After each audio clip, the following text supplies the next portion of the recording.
Good morning. I call to order this June 28th, 2022 meeting of the Santa Barbara County Board of Supervisors here in the Santa Maria Hearing Room.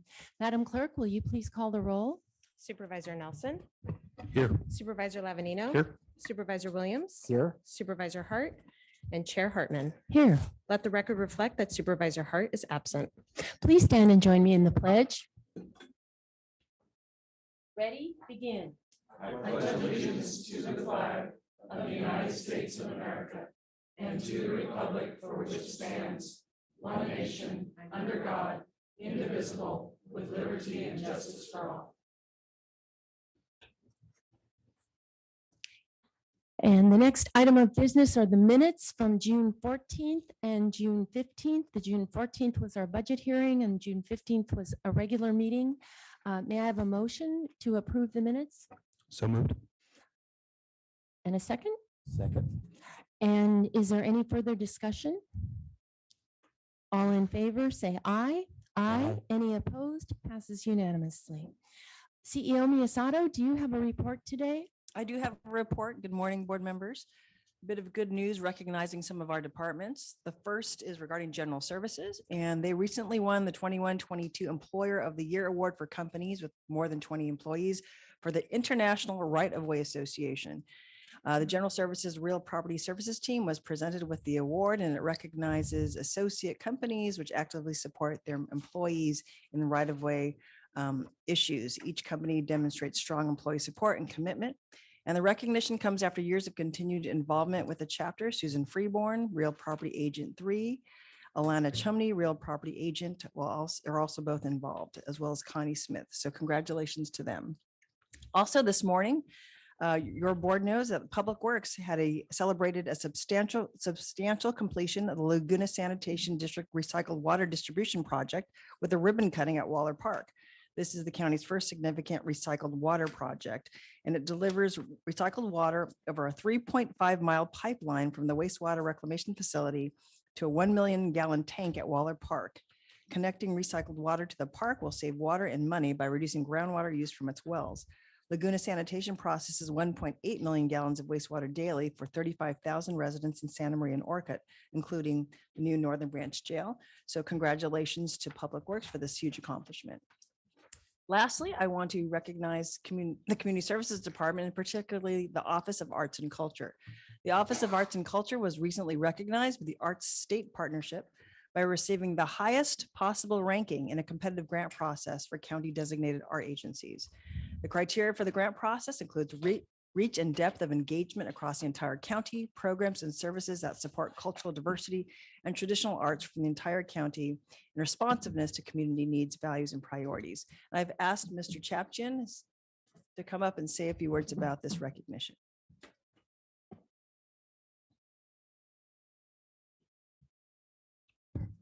Thank you, CEO Miyasato. Good morning, Chair Hartman and members of the board.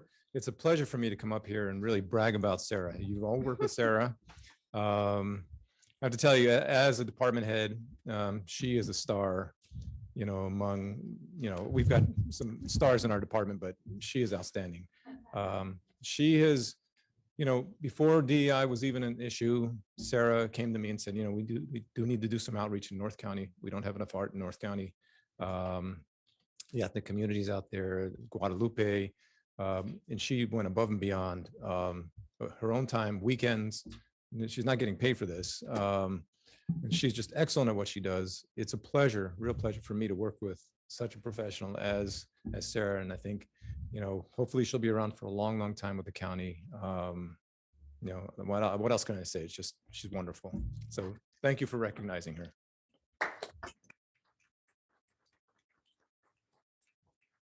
We were just at Waller Park and saw one of the art installations there. It looked great. That concludes my report, Chair. Thank you, CEO Miyasato. Madam Clerk. Chair Hartman and members of the board, I do have a couple quick announcements this morning. First, I'd like to announce that we posted an addendum to today's agenda on Friday, June 24th, amending the closed session agenda as well as amending administrative agenda item number 44. The closed session agenda was amended to add 2 additional closed session agenda items. First, with conference with labor negotiators, employee organizations, all bargaining units, unrepresented employees, managers, and executives, agency designated representatives, County Executive Officer Mona Miyasato, and Human Resources Director Maria Elena de Guevara. Second, conference with legal counsel anticipated litigation, significant exposure to civil litigation.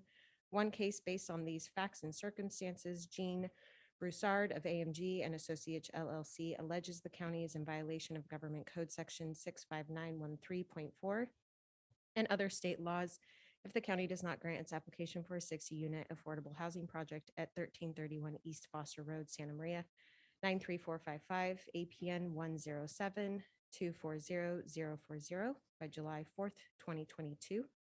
Additionally, we amended the recommended actions for administrative item number 44. Administrative item number 44 is from the District Attorney's Office. It is to consider recommendations regarding a First Amendment to the Agreement for Services with Child Abuse Listening and Mediation, CALM, for Sexual Assault Response Team for fiscal year 2021 through 2022. The recommended actions were amended to reflect that recommended action A should be read as follows. Approve and authorize the chair to execute the First Amendment to the Agreement for Services with CALM for the period of July 1st, 2021 through June 30th, 2022 for a new, adding the word total contract amount not to exceed $177,635. And deleting recommendation B from the agenda, which updates recommendation C to now reflect recommendation B. Lastly, I would like to remind the public who are participating in our meeting today of the board's updated methods of public participation. For the Board of Supervisors methods of public participation and to provide public comment on general public comment or an item on the board's agenda, please see page 2 of the agenda. Members of the public can attend meetings in person both in the Santa Barbara Board Hearing Room chambers as well as the Santa Maria Board Hearing Room chambers. Please note the board is following all local and state guidelines and are no longer requiring face coverings indoors. If you attend the board meeting in person, you will no longer be required to wear a face covering, but please be advised that the Public Health Department is still strongly encouraging all county staff and members of the public to mask and socially distance themselves in crowded areas. I would also like to remind the public that if you require any special accommodations, please contact the clerk of the board to make that request, preferably on the Friday prior to the board meeting. Individuals that would like to provide verbal public comment virtually may do so via Zoom by registering in advance via the link available on page 2. After registering, you will receive a confirmation email containing important information about joining the virtual meeting. Once the chair has announced the item you want to comment on, please join the meeting with the information provided in the registration confirmation email. You'll be placed on mute until it is your turn to speak. The clerk will call you by name, and when removed from mute, you will hear a notification that your line has been unmuted. If you're using a touch-tone phone, you may need to press *6 to unmute yourself. And each person may address the board for up to 3 minutes, and this is at the discretion of the chair. If you have any questions, please contact the clerk of the board's office at area code 805-568-2240. Again, that's 805-568-2240. And in addition, Chair Hartman and members of the board, I would like to know when we do get to the administration agenda, I do have a couple quick announcements for administration item number 52 and administration item number 53. That concludes my announcements. Thank you, Madam Clerk. So we are turning now to the administrative agenda. I understand that this is the most items ever that we've had on an administrative agenda. It's the end of the year, and so lots of contracts and items need to be completed before July 1. So what I have in terms of board pulling items A29, A52, A53, and A80. Are there any other items board members would like to see pulled? Seeing none, what I have from the public is A30 and A75. And Chair Hartman, members of the board, after we do present the resolution administration item number 102, we do have a request to speak on that item as well. Okay, and what I'd like to do then is start with A52 and ask our county counsel to step out of the room. So we've got somebody else to ask for advice if there are any issues with this item. Madam Clerk, would you read that into the record, please? Chair Hartman and members of the board, administrative item number 52 is from the Human Resources Department. It is to consider recommendations regarding a performance-based salary adjustment for county council. And prior to the board acting on this item in accordance with Government Code Section 54953, subdivision C3, county council salary information shall be summarized verbally, and I will do so now. County Human Resources recommends that the Board of Supervisors approve a 2.5% performance-based salary adjustment for county council effective July 11th, 2022, based on the performance review of county council completed by the Board of Supervisors on May 10th, 2022. By adopting this recommendation, the Board of Supervisors will approve an annual salary of approximately $257,406 for county council. That concludes my announcement on this item. All right, why don't we have a motion and a second and take care of this item separately? So moved. Second. Any further discussion? Yeah, let me just jump in for a minute, if you would, Chair Hartman. I know that the public often sees large salaries from a department head like this, but Ms. Van Molen actually runs the largest law firm in our county, and she does a great job keeping us out of trouble. And this is a well-deserved merit raise. So, Yeah, Madam Chair, I would add to that the money she has saved the county. Thank God she doesn't take a percentage of that, because we have for the amount of money, and I know it does sound high to some people, but we also have to remember the job that she is doing, what she could. It's interesting, county council. These folks could go out into the private sector and make considerably more money. Millions. So yes, so she is deserves every penny we give her. And I would just like to add that she is the head of a tremendous team of attorneys. I think she'd be the first to say that, but she's not here. So I'll say that instead. Supervisor Williams, did you have anything to add? Just that we also very much appreciate the department, how they've been practicing in recent years, a lot more communication with the public. You can't always do that because, if there's legal proceedings, but where it's possible, I think that's really been valuable, and really appreciate Rachel's leadership in doing that. So we have a motion, a second. We've discussed it. All in favor, say aye. Aye. Aye. Any opposed? Motion passes unanimously, and Ms. Van Molen can return to the room. Madam Clerk, would you read A29 into the record? Chair Hartman and members of the board, administrative item number 29 is from the County Executive Office. It is to consider recommendations regarding further analysis related to the 2021 grand jury report, jail diversion in Santa Barbara County, recommendations 3 and 4. And I believe Supervisor Nelson, you pulled this. thank you, Chair Hartman. Yes, I did. I pulled this in part because of recommendation number 4, and it is in regard to the co-response teams and recommendation from the grand jury to move forward with a 24/7 approach countywide. Now, I agree with the concept that we may not need it overnight, but I think we still have some gaps in the day up in the North County that I brought up during the budget hearings. So I wasn't comfortable with saying that it's not reasonable. I still think there's a reasonable ability to increase the amount of co-response countywide. I know we're gonna have that discussion in September, but this was on the agenda just fresh after our discussion at the board. And so I wasn't comfortable with moving forward. Would you like a separate vote on this item? I would. May I have a motion? I'll move staff recommendation. Second. And would you do a roll call vote, Madam Clerk? Supervisor Nelson, No. Supervisor Lavanino, Aye. Supervisor Williams, Aye. and Chair Hartman. Aye. Motion passes 3-1. And the next item is A30, pulled by a member of the public. Would you read that into the record, please?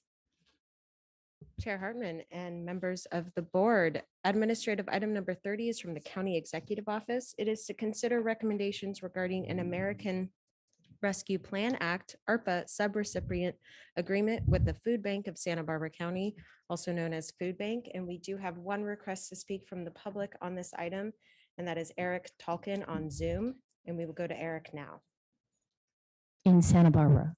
on Zoom. Oh, on excuse me. Zoom. I'm sorry. Thank you. Sorry.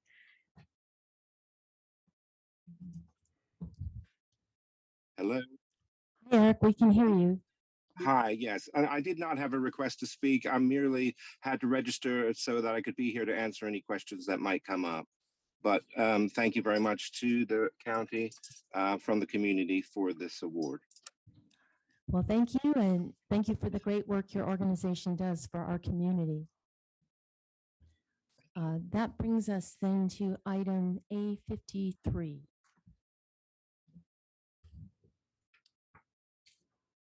Chair Hartman and members of the board, administrative item number 53 is from the Human Resources Department. It is to consider recommendations regarding changes to compensation for unrepresented managers and executives and elected department heads. And I do have a brief announcement on this item. Prior to the board acting on this item in accordance with Government Code Section 54953, Subdivision C3, County Council salary information shall be summarized verbally. I'm sorry, not county council. A number of department heads, elected department heads should be summarized verbally, excuse me. For the county auditor controller, County Human Resources recommends that the Board of Supervisors adopt and ratify by resolution a 2.5% wage increase for the auditor controller effective June 27th, 2022, pay period 15-2022, which will result in a change in the annual salary for this position from $229,528 to approximately $235,266. For the county clerk recorder assessor, County Human Resources recommends that the Board of Supervisors adopt and ratify by resolution a 2.5% wage increase for the clerk recorder assessor effective June 27, 2022, pay period 15-2022, which will result in a change in the annual salary from $227,162 to approximately $232,841. For the county district attorney, County Human Resources recommends that the county Board of Supervisors adopt and ratify by resolution a 2.5% wage increase for the district attorney effective June 27, 2022, pay period 15-2022, which would result in a change to the annual salary from $247,936 to approximately $254,134. For the county sheriff coroner, County Human Resources recommends that the Board of Supervisors adopt and ratify by resolution a 2.5% wage increase for the sheriff coroner effective June 27th, 2022, pay period 15-2022, which would result in a change in the annual salary for this position from $242,866 to approximately $248,938.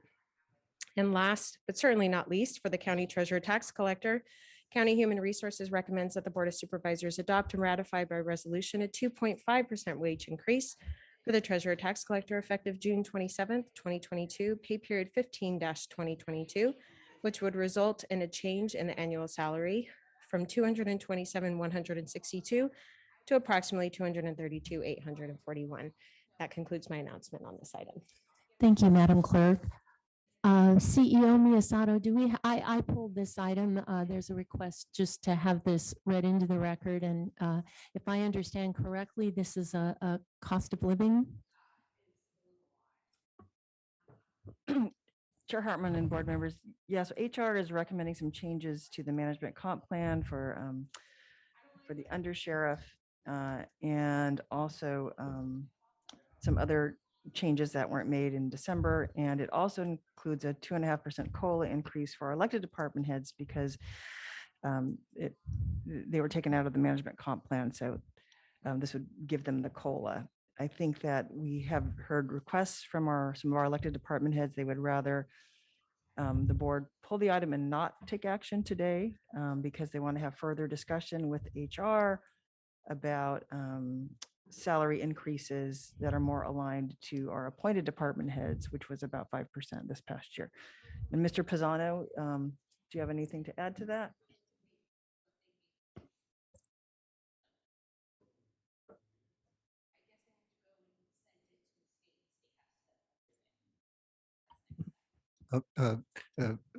CEO Miyasato, thank you. Chair Hartman, members of the board. Yes, I think it's best to pull this item. I want to make a distinction, though. There's a separate recommendation for the undersheriff, which would align that position's salary with the Sheriff's Managers Association. And then another recommendation was affecting the elected department heads. I do think there's additional work that should be done with the elected department heads.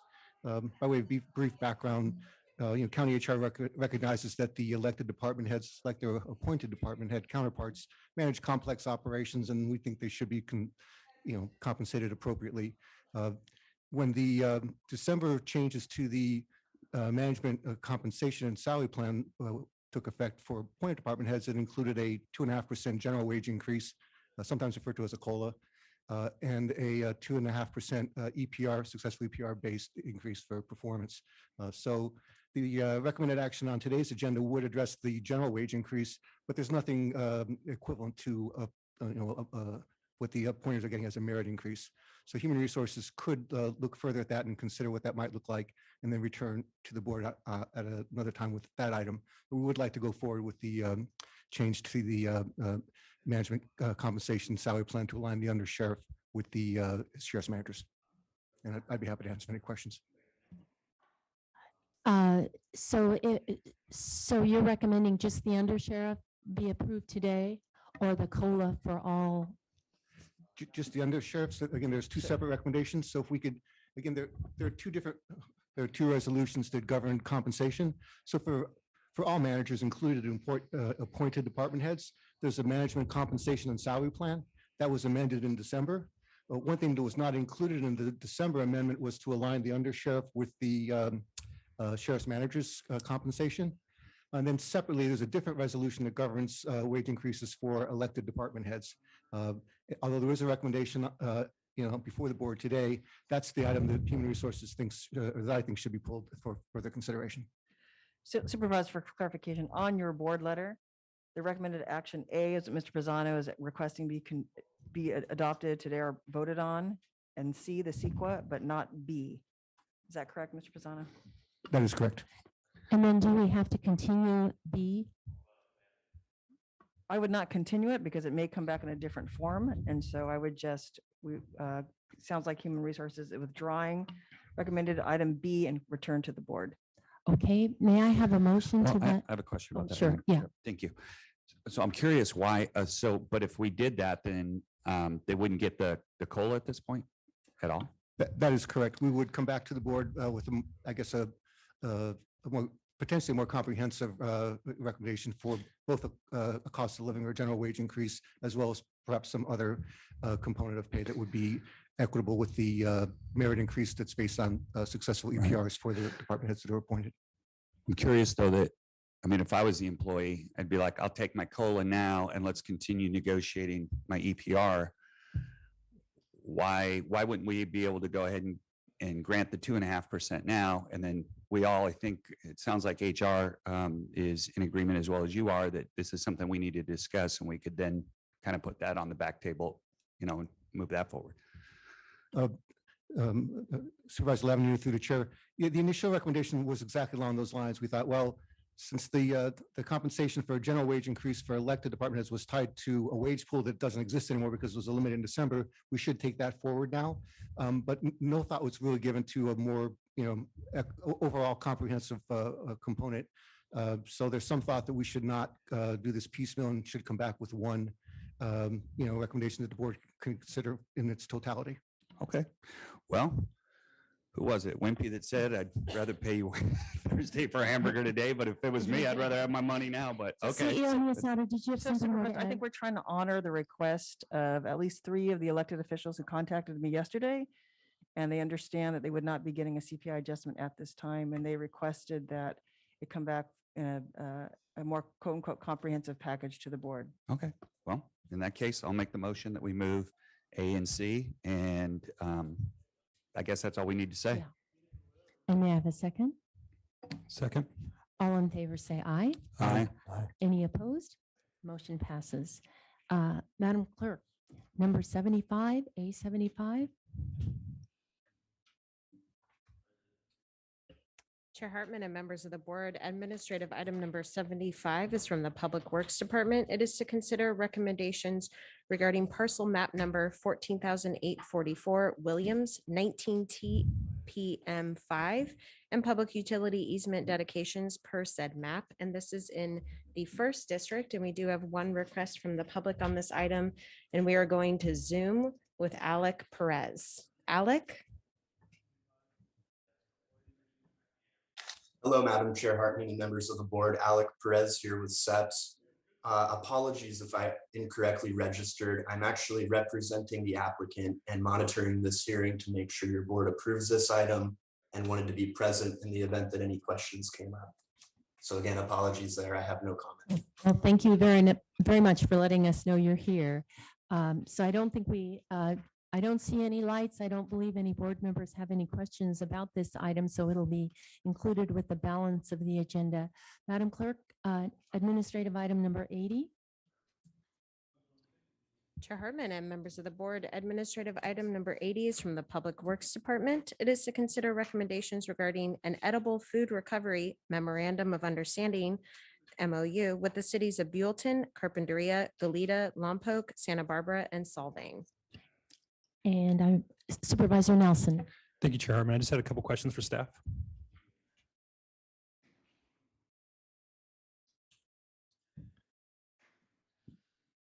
Thank you, Ms. Thank you for coming, Ms. Wells. I had a question about, obviously that 6 of our 8 cities are going to participate in this program. I noticed that the cities of Guadalupe and Santa Maria were left off. And I was just curious if they're going to be having their own program or if there was outreach done to them.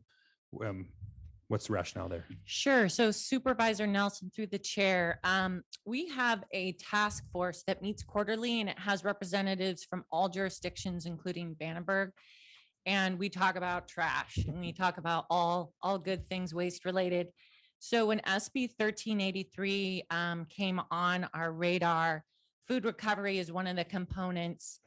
And we had worked regionally to come up with an RFP for a contractor to assist us with that. The amount of money that came back, all of the jurisdictions felt was much too high. So the county volunteered to offer a regional program. And so I believe the cost is under $100,000 a year. It's spread by population of folks in the jurisdictions. Cities of Guadalupe and Santa Maria chose to not participate. And this is a program that they will have to participate in by state law, but they're not going to be participating in the regional program. That's correct. The benefits that we saw is many of the food recovery organizations, for example, the food bank or smaller organizations like churches, they don't recognize jurisdictional boundaries. We wanted to have consistent messaging for them, the same forms that they complete. So that's why we chose to pursue a more regional approach. Well, I just wanted to compliment you on what looks like to be a very cost-effective program that you guys have put together to comply with the state law and the state requirements. And I hope the cities of Santa Maria and Guadalupe can match such a more efficient program, or hopefully take advantage of joining that group at a future date. Great, thank you. Thank you. So that was just a question. Okay, sure. All right, then we can turn to the balance of the agenda. May I have a motion to approve? And that motion should reflect that A44, the changes to recommendation A. So it's a motion right into the record for the changes to A44, but also to approve A53. Is that right? A and C, but not B. Or was that was we separate? took that separately. Apologize. Yes. Yep. So I'll go ahead and make that motion with the changes to A44. Second. All in favor, say aye. Aye. Aye. Any opposed? So the administrative agenda, the largest ever, is approved. Madam Clerk, turning to the celebration part of our agenda today, item number 102. Chair Hartman and members of the board. Yes, administrative item number 102 is sponsored by Supervisor Hartman. It is to adopt a resolution of commendation honoring County Veterans Services Officer Rhonda Murphy. And joining us in person today, we have Rhonda Murphy and Harry Hagan. And I'll go ahead and read the resolution into the record. Whereas Rhonda Murphy, a veteran of the U.S. Navy, began her career with the County of Santa Barbara in 1997. And whereas Rhonda is one of the 2 longest serving veteran service officers in the state of California. And whereas Rhonda was elected as president of the California Association of County Veteran Service Officers this past January, and is the first woman president of the association in its 77-year history, which is quite a significant achievement and a point of pride for our county. And whereas the Veteran Services Program serves veterans in applying for, obtaining, and maintaining all available benefits and entitlements to which they may be eligible. Applying for veterans benefits is a very complicated process, and without professional assistance, many veterans lose benefits that they have earned with their service, often thousands of dollars a year. And whereas calculating benefits for veterans depends on a wide variety of factors, when and where one served, if service was in combat or during a congressionally approved wartime period, the cause and severity of a disability, and other individual factors. Additionally, Congress, federal courts, and the Veterans Administration are constantly changing what benefits and services those who served in the military are eligible to receive. That is why county veteran service officers play such an important role in the lives of veterans. And whereas studies show that veterans receive more benefits when they come to a professional for help, veteran service officers do their jobs well. In fact, in California, they turned 42 million in county and state funding into more than 402 million in earned benefits for California veterans in the 2020 through 2021 fiscal year. And whereas there are more than 20,000 military veterans living in Santa Barbara County, and Rhonda and her small team, including Joseph Fletcher and Carrie Garrison, serve them with dignity, respect, and professionalism. In 2020 through 2021, they handled more than 3,000 in-person visits from county veterans and nearly 30,000 phone calls and email requests for service. Through more than 1,300 new claims, they were able to secure more than 10 million in benefits for our veterans, which is an average of more than 7,300 per veteran, almost double the state average. And whereas now therefore be it hereby ordered and resolved that this Board of Supervisors recognizes that Rhonda Murphy exemplifies the best of county employees, and we congratulate her and her post as president of the California Association of County Veteran Service Officers, passed and adopted today.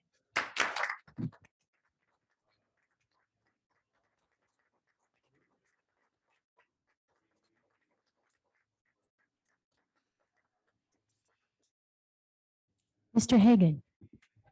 Chair Hardman, members of the board, I'm honored to be able to introduce Rhonda Murphy today. Many people in this audience know Rhonda, having gone to her for services. And I had the pleasure of meeting her when she started the county in 97, and she's been in her office since 2000, first as a veteran service rep and then as a stellar veteran service officer. That was one of the easiest decisions I ever made, was making her that. It's an amazing accomplishment for Rhonda to be the first woman to be the president of the state association. It's tremendous. And the association has recognized what I've seen for a long time in her. And I'm just really proud of her and what she's done. One of the things that you mentioned was the amounts of money she brings into the area. I think it was about 10 million last year. And you have to remember, during the pandemic, she came up with unique ways of meeting with people and still putting claims in. And, you look at some of the metrics when you say her and her team brought in $10 million last year. If you look at studies, that those dollars, when they come into the area, they turn over 7 times. So that 10 million turns into $70 million of economic stimulus to the county residents. So it's not just for the beneficiaries that she's helping, but she's actually helping the community at large too. So I can't say enough nice things, and I'm not here. I'm not going to steal the spotlight, so I'm going to step back and thank you so much.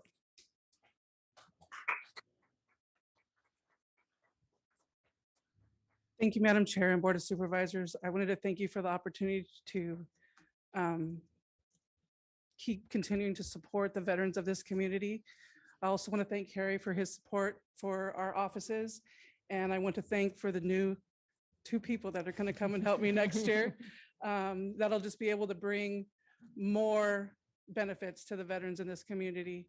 With the new PACT Act that's coming through the federal legislation, we're going to have a lot of new presumptives and new conditions that are coming down the pike for all of our veterans from all the wars.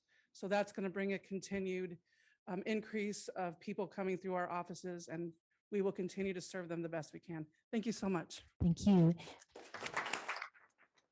And before we come to the board, Madam Clerk, we had a public commenter. Yes, thank you, Chair Hartman and members of the board. We do have one request to speak on this resolution to be presented, and that is here in Santa Maria. We are going to Alvin Salgi. Alvin?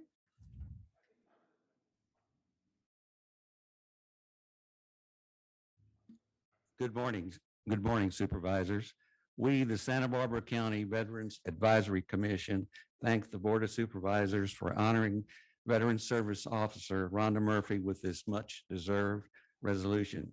We have been aware of Rhonda's long-standing support of county veterans by educating, guiding, and helping them get the federal, state, and county benefits that they deserve.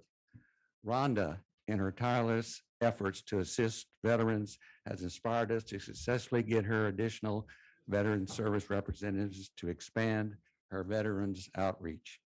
As we say in the military, when a medal is awarded for outstanding service, Santa Barbara County Veteran Service Officer Rhonda Murphy distinguished herself in her dedication and devotion to duty for 25 years, providing outstanding service to Santa Barbara County veterans to obtain their deserved benefits that improve their health, education, living, and well-being. She reflects great credit on herself, Santa Barbara County, the state of California, and the United States of America. Thank you, Rhonda. Congratulations. Supervisor Labanino. Thank you, Madam Chair. It takes a special type of person to do the job that Rhonda does. Rhonda's office for a few years was across the hall from mine. And a lot of times her clients would spill out into my office. And so I got to have a few conversations. And because of the fact, unfortunately, that the system is so complicated, which it shouldn't be. These are for folks that have served our country, and we should be making the path as easy as possible. Unfortunately, it's such a labyrinth of regulations and codes that takes like somebody like Rhonda to be able to unlock all of those things. But many of the ones that I saw were beyond frustrated. You know, they finally got to the point where they had been trying to do this themselves and had to go to a professional. And Rhonda was, you know, she knew how to handle each one. Sometimes it was a gentle approach, but more often than not, Rhonda has that ability to have that toughness and that comes from her Navy background of, you know, being able to tell somebody a hard truth that many times that they don't want to hear. Either they're not doing something properly, or they're going to need to go to a different appointment, or sometimes the benefit didn't get approved. So I'm proud of the work that she's done for our veterans. She has been a great resource for us, and also appreciate all the great work that you've done with Stand Down, how you've worked to make that successful. So I feel like she's retiring today, which she isn't. And I think we're all excited about giving you some help. It's much needed, and we appreciate all the work that you do. Supervisor Nelson? Yes, thank you, Chair Hartman. You know, Veteran Service Officer, that's not just somebody sitting behind the desk, you know, and I think that there's probably Veteran Services Officers out there within the state and the country that all they're doing is processing paperwork. Rhonda is so much more than that. She's a veteran advocate. And, you know, I've got a chance, even though I'm not a veteran, to spend a lot of time with some veterans groups here in the Santa Maria Valley, and to see Rhonda through their eyes is really, it really changes your perspective on the service that she provides our community. She's out there, you know, at Veteran Service Court. She's out there at Stand Down. She's out there playing softball at the Band of Brothers and other groups. You know, if the veterans are in our community, Rhonda is there. And every time one of them see her, they embrace her, they come to her. And so it's just a great example of the county to that community. And so thank you, Rhonda, for being that point person for us. And again, I'm also ecstatic to, as a board, to approve those extra positions. So get you guys some more services. And I just wanted to add that I can't tell you how many veterans come through my office and sing your praises and say you do the work of three, but it's time to get you some help. And I'm just thrilled as a woman that you've reached the height of your field in the state, and the first woman. That's really an extraordinary accomplishment. And thank you for everything you do to help us in the county keep faith with our veterans. It's more appreciated than we can ever say. Thank you. All right, and turning then to item number 103, Madam Clerk.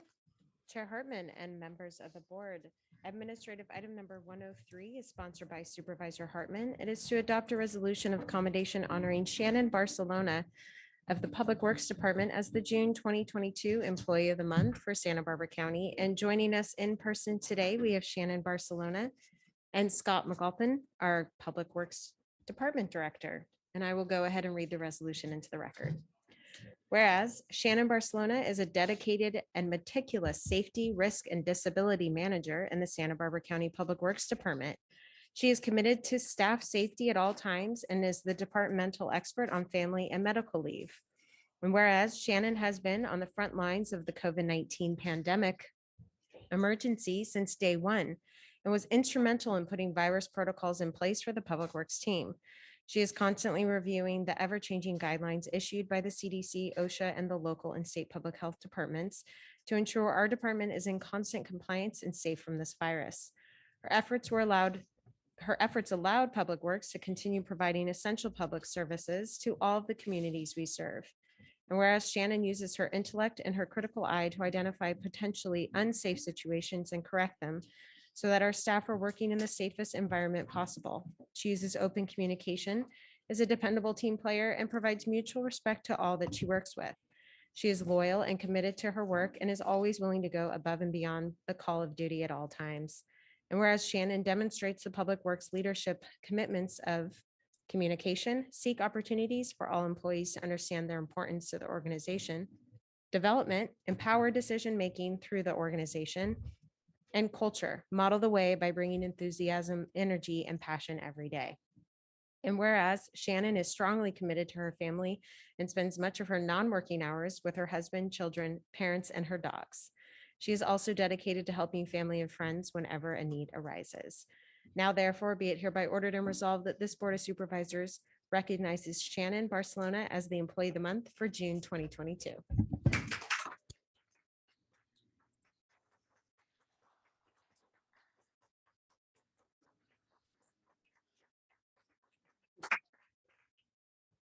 Madam Chair and board members, thank you for providing this distinguished honor for the month of June to Shannon Barcelona. As you can tell from Shannon's facial expression, she hates this.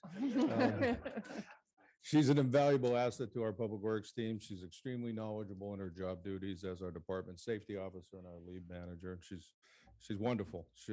She's also very dedicated, hardworking, and really a dedicated part of the team. And you know, it doesn't matter what time of day you call Shannon or what day of the week you call Shannon, she picks up her phone, right? She understands her responsibility and she's committed to our team. And we can't thank her enough for that. She's been instrumental through the whole COVID pandemic, you know, from day one, working with our office staff and our field staff so we can continue providing essential services to the public.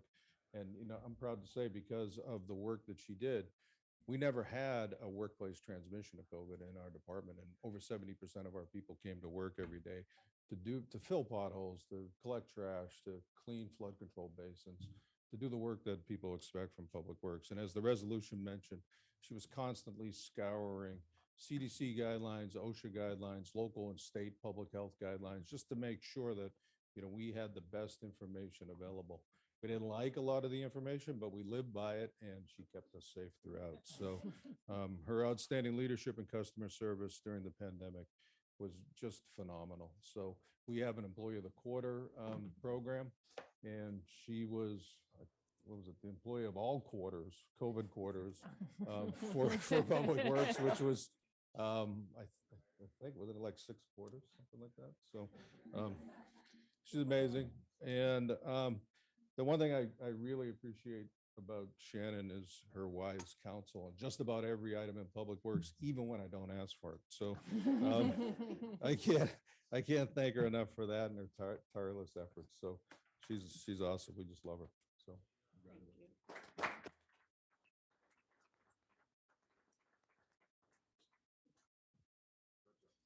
yeah, I don't like public speaking, so thank you. And thanks to Scott and Julie because they gave me an opportunity to just go with it. They trusted me. And thanks for giving me an amazing team. So thanks. Thank you, Shannon. I know we have the after action report on the EOC post-COVID, and it talks about how the county workers really rose. And Shannon, you're the example of that, how throughout our county organization, county employees are emergency workers. And so you rose to the challenge, and thank you so much. All right, Madam Clerk, turning to general public comment. Do we have any members of the public who would like to speak today on matters not on today's agenda? Chair Hartman and members of the board, we do have one request to speak on general public comment, and that is here in Santa Maria with Beverly Taylor. Beverly?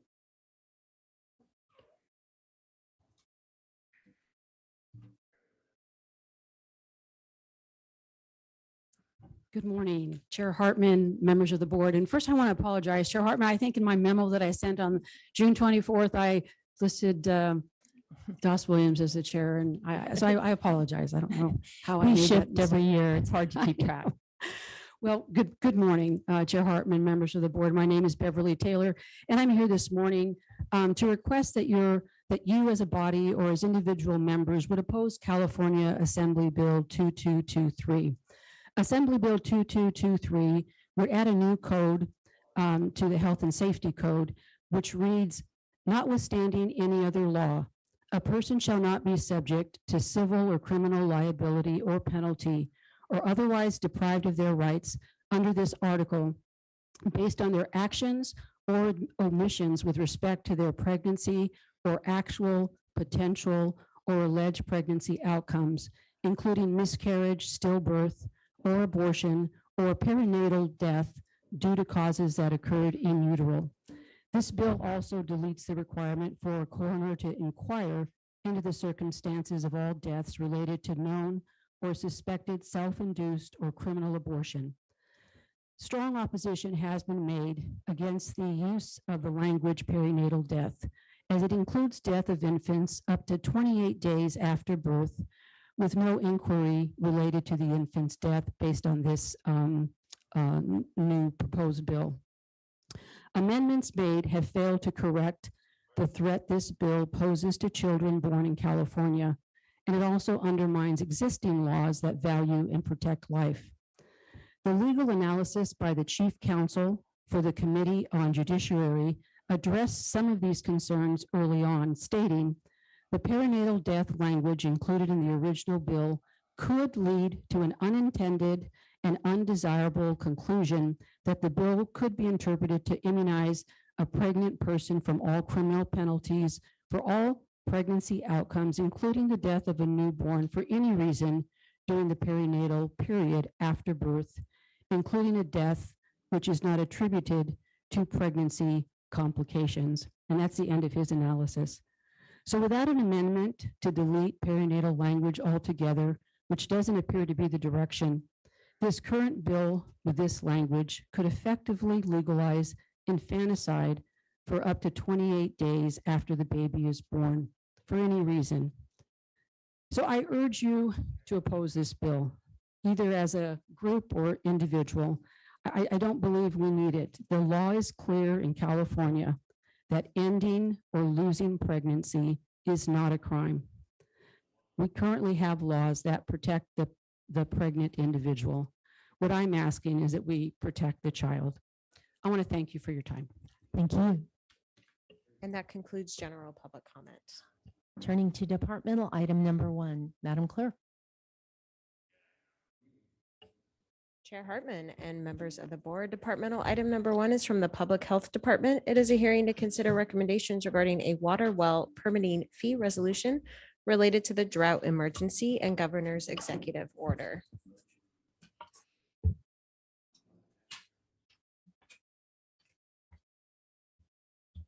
And Dr. Del Reynoso? Yes. Good morning, Chair Hartman and members of the board. With me this morning is Lars Seifert, Environmental Health Services Director. We are here this morning to request your consideration of a water well permit fee resolution that was continued from your May 24th hearing to allow for additional public noticing. While there have been no substantive changes proposed to what was included in the May 24th agenda packet. We do have a brief presentation prepared for you this morning to refresh you on the item. We will also be available for any questions you may have at the end of our presentation. Lars? Good morning, Chair Hartman and members of the board. Is this working all right? Yeah, okay, perfect. On March 28th, due to extreme and expanding drought conditions in the state, the governor issued a statewide executive order dealing with the drought emergency, requiring additional findings to be made by the county and GSAs prior to the issuance of a water well permit. To locally implement these well permit process changes, your board adopted an urgency ordinance on May 24th to align our local water well permitting process with the requirements of the governor's order. The fee resolution for your consideration today will allow Environmental Health Services, or EHS, to recover its costs for implementing this ordinance. As a quick recap, prior to the issuance of a well permit, Part 9B of the governor's executive order does require the county to determine that proposed wells are not likely to interfere with the production and functioning of nearby wells and not likely to adversely impact or damage nearby infrastructure due to subsidence.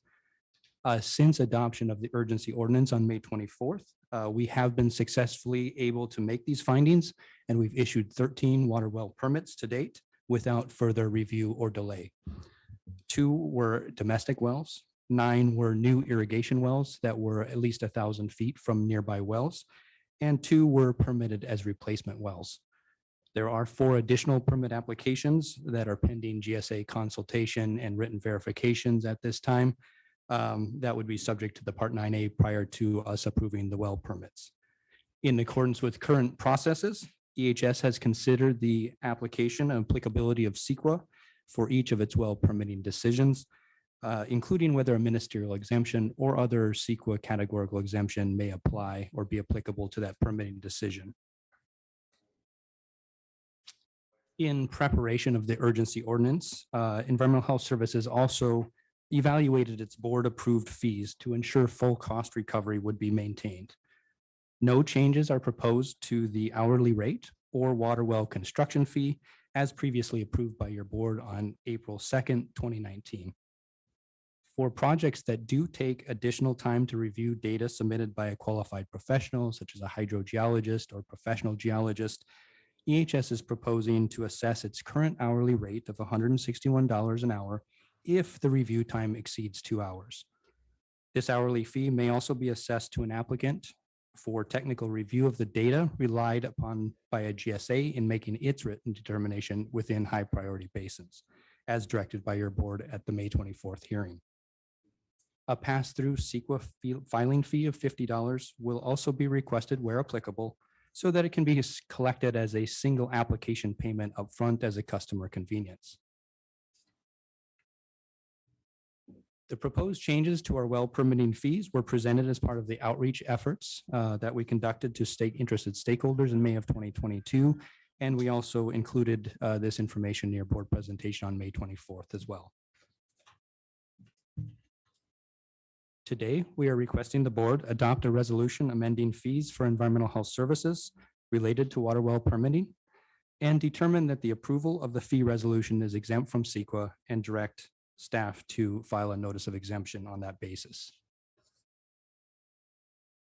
So with that, we do thank you for your time today, and we're available for any questions you may have.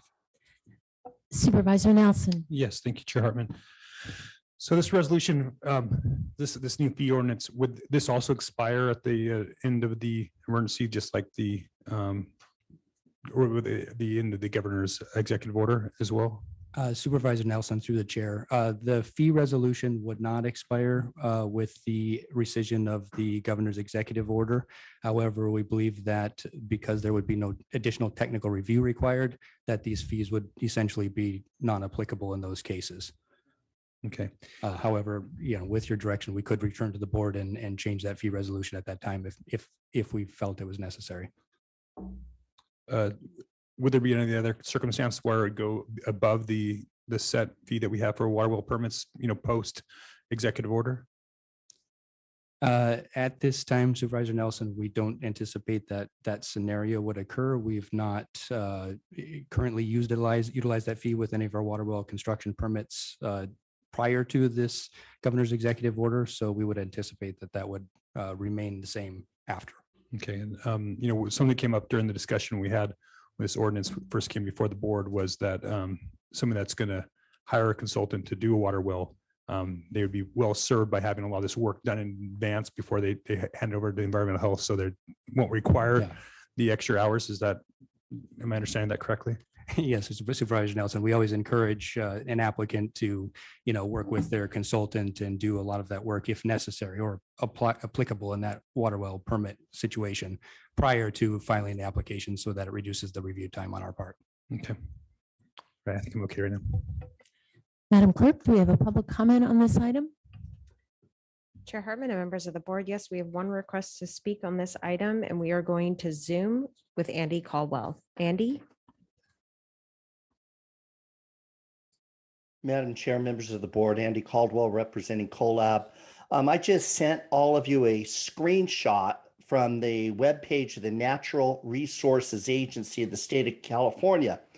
And what I simply did to get this screenshot, I Googled, is Executive Order N722 exempt from CEQA? And this is what came up.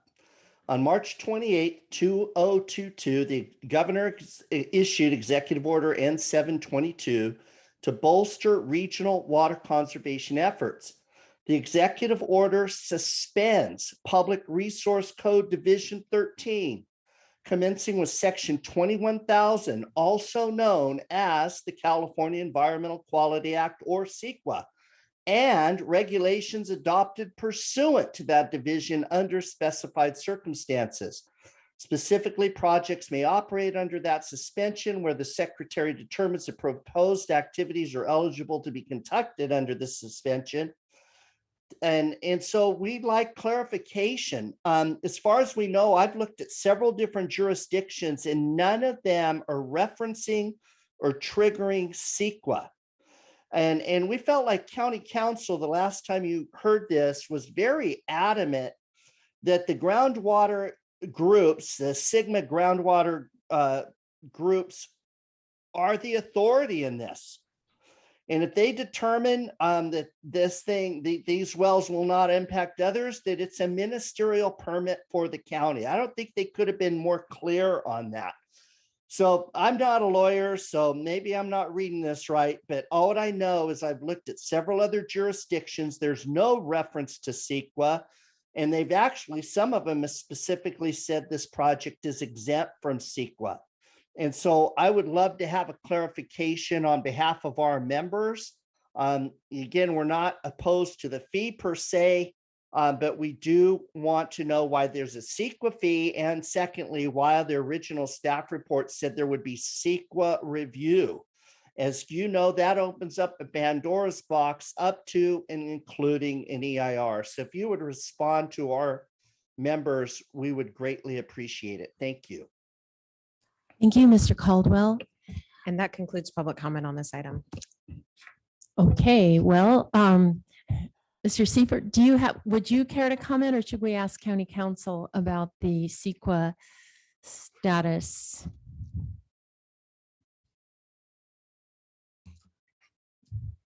I will go ahead and comment first, but basically with our well permitting decisions, we review a lot of our permitting actions with their applicability to CEQA. Many of them are defined as ministerial actions because of how we process our permits. And in that case, we find that they're exempt from CEQA. In other projects, it may be because we're making these findings, we also have to consider CEQA. But at this point in time, many of our actions have been exempt from CEQA. We do have the CEQA filing notice of exemption that we file with the clerk of the board because that reduces the statutory time in which it may be subject to challenge for an applicant and on behalf of an applicant as the county.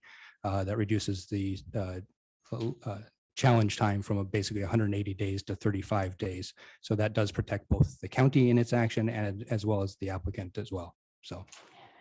So even when there's an exemption, you have to do some review and therefore the $50 fee. Is that correct?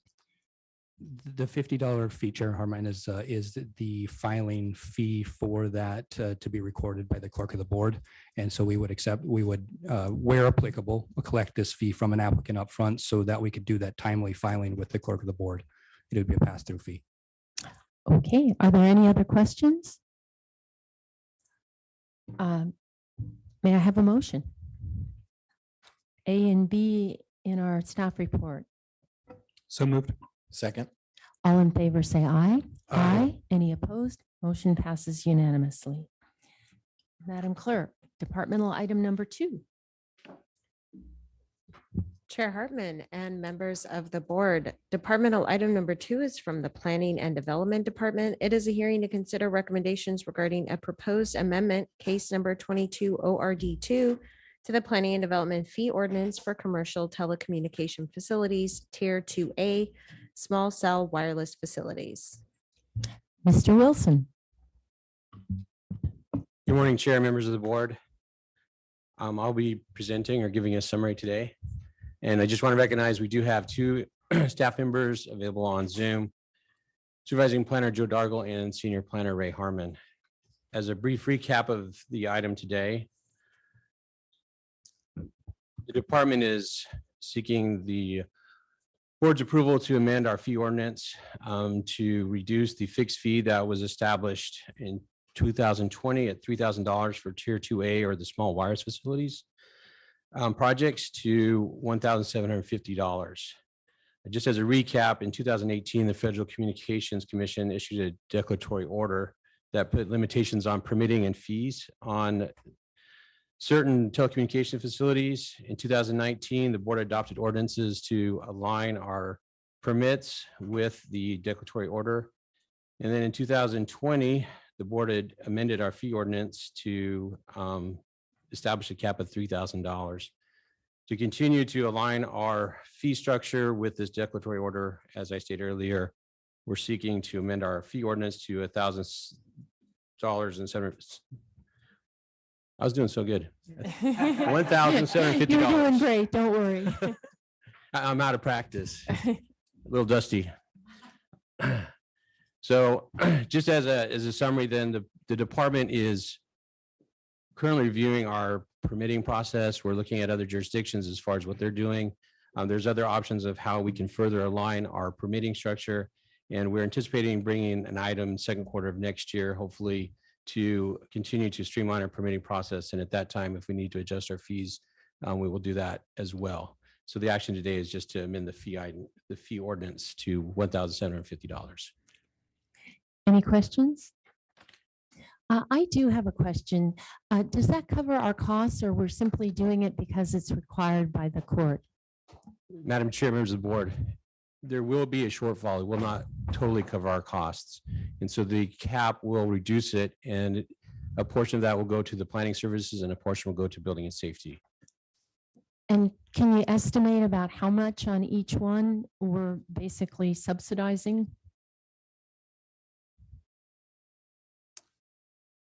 Probably 75% based on our current fee and our permitting path. It requires a director level development plan. So that process, we would probably only capture about 25% of the total cost. But depending on the number of projects that are coming in, we will be able to determine what that shortfall is. Okay, we have no choice. Madam Clerk, any public comment on this item?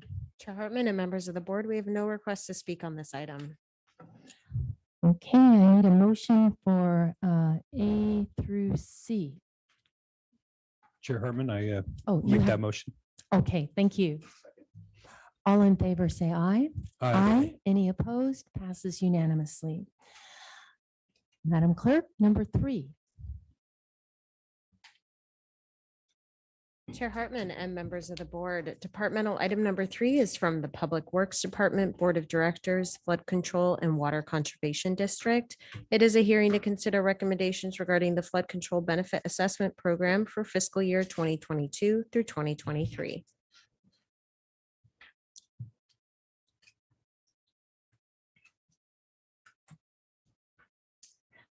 Director McAlpin?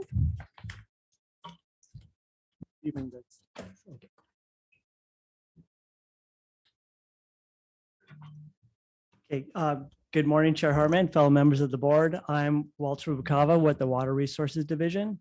And today we're here to provide an update on the benefit assessment program. Before we get started, as a reminder, this voter approved assessment began in 1980. It was in response to the nearly 60% reduction in revenues due to Proposition 13. In 1996, we returned to the voters requesting an additional increase, and that increase was only approved in the South County. Next slide, please. So again, this is a voter approved assessment. Both the 1980 and the 1996 assessment allow for the annual consumer price index increase. And those adjustments are made to try to help preserve funding in the district. And for this year, it's proposed to be at 8.5%. And that's for fiscal year 22-23, which is right in line with the current inflation.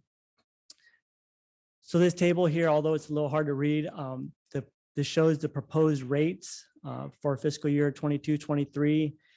That group C that you see there that's highlighted, those are for the residential homes that are 0.3 acres or less. The reason that is highlighted is that is the basis of all other rates.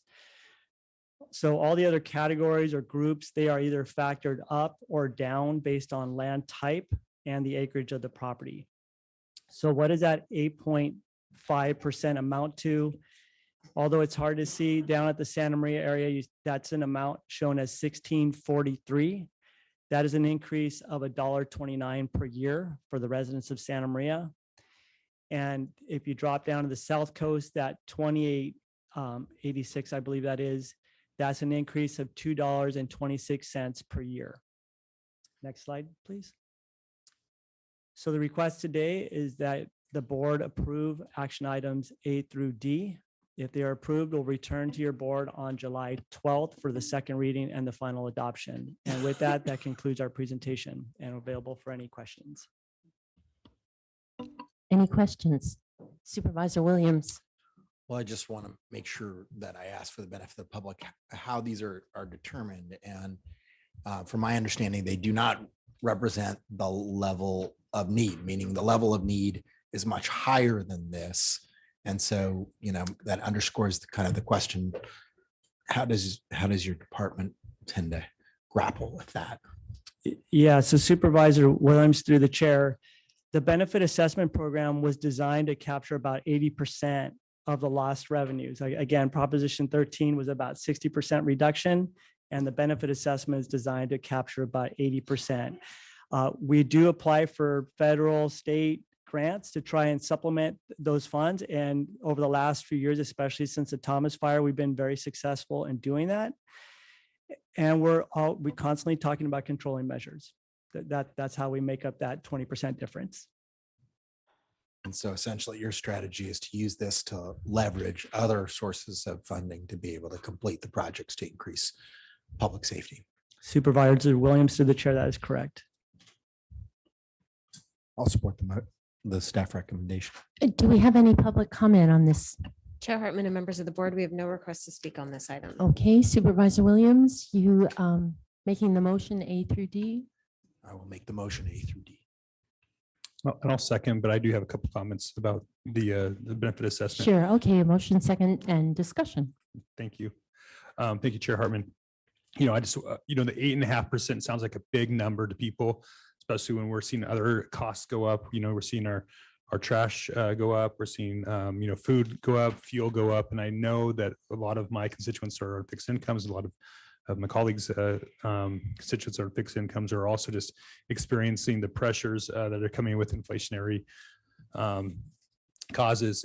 So I just want to reiterate for like Santa Maria, it's $1.29 per household increase. So less than 11 cents a month to be able to maintain the integrity of the being able to do the maintenance. In the past in the county, we've deferred these types of raises and inflationary raises, and then we've gotten to the place where we had to make big jumps because our facilities have fallen apart.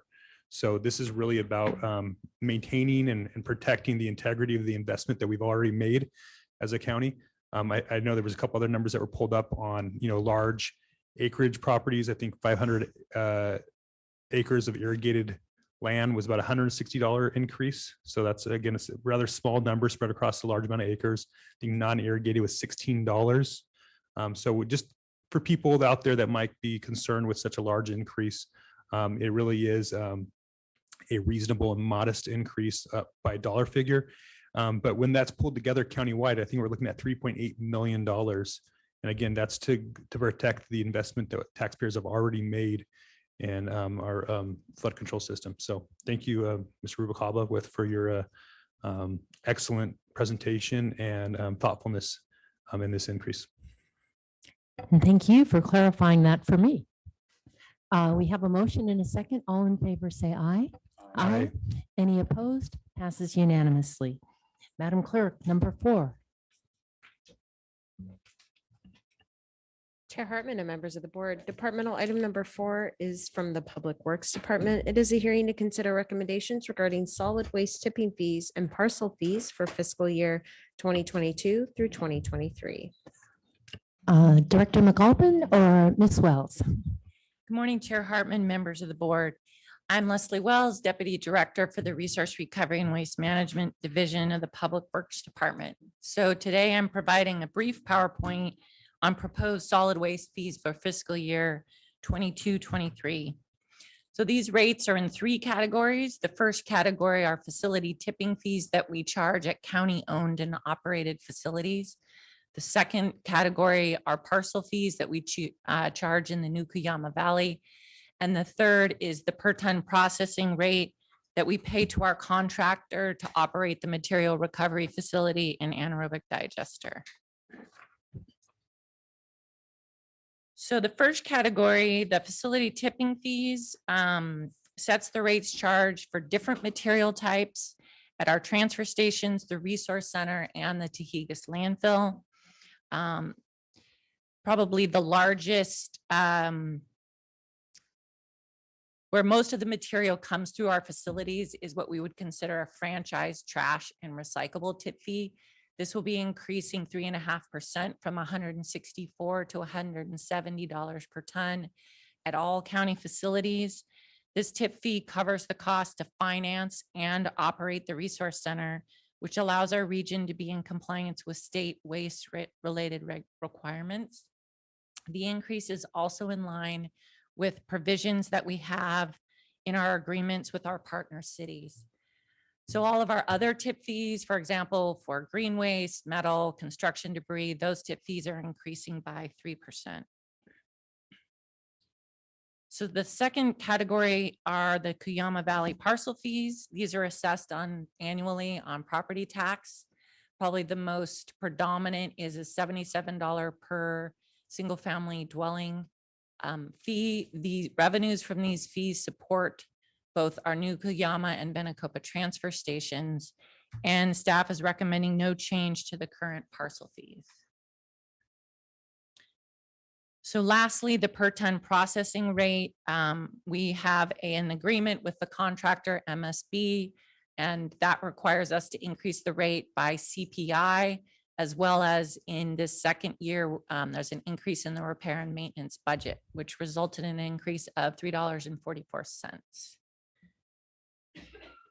So to summarize, we're recommending to your board to adopt resolution and fee schedule for county facilities, the resolution and parcel fee schedule for Cuyama Valley, to approve the per ton processing rate, and to find the proposed actions are exempt from CEQA. And that concludes the presentation. Any questions for Ms. Wells? Madam Clerk, any public comment? Chair Hartman and members of the board, we have no requests to speak on this item. Okay, a motion once again, A through D. So moved. Second. All in favor, say aye. Aye. Any opposed? Passes unanimously. Madam Clerk, number 5.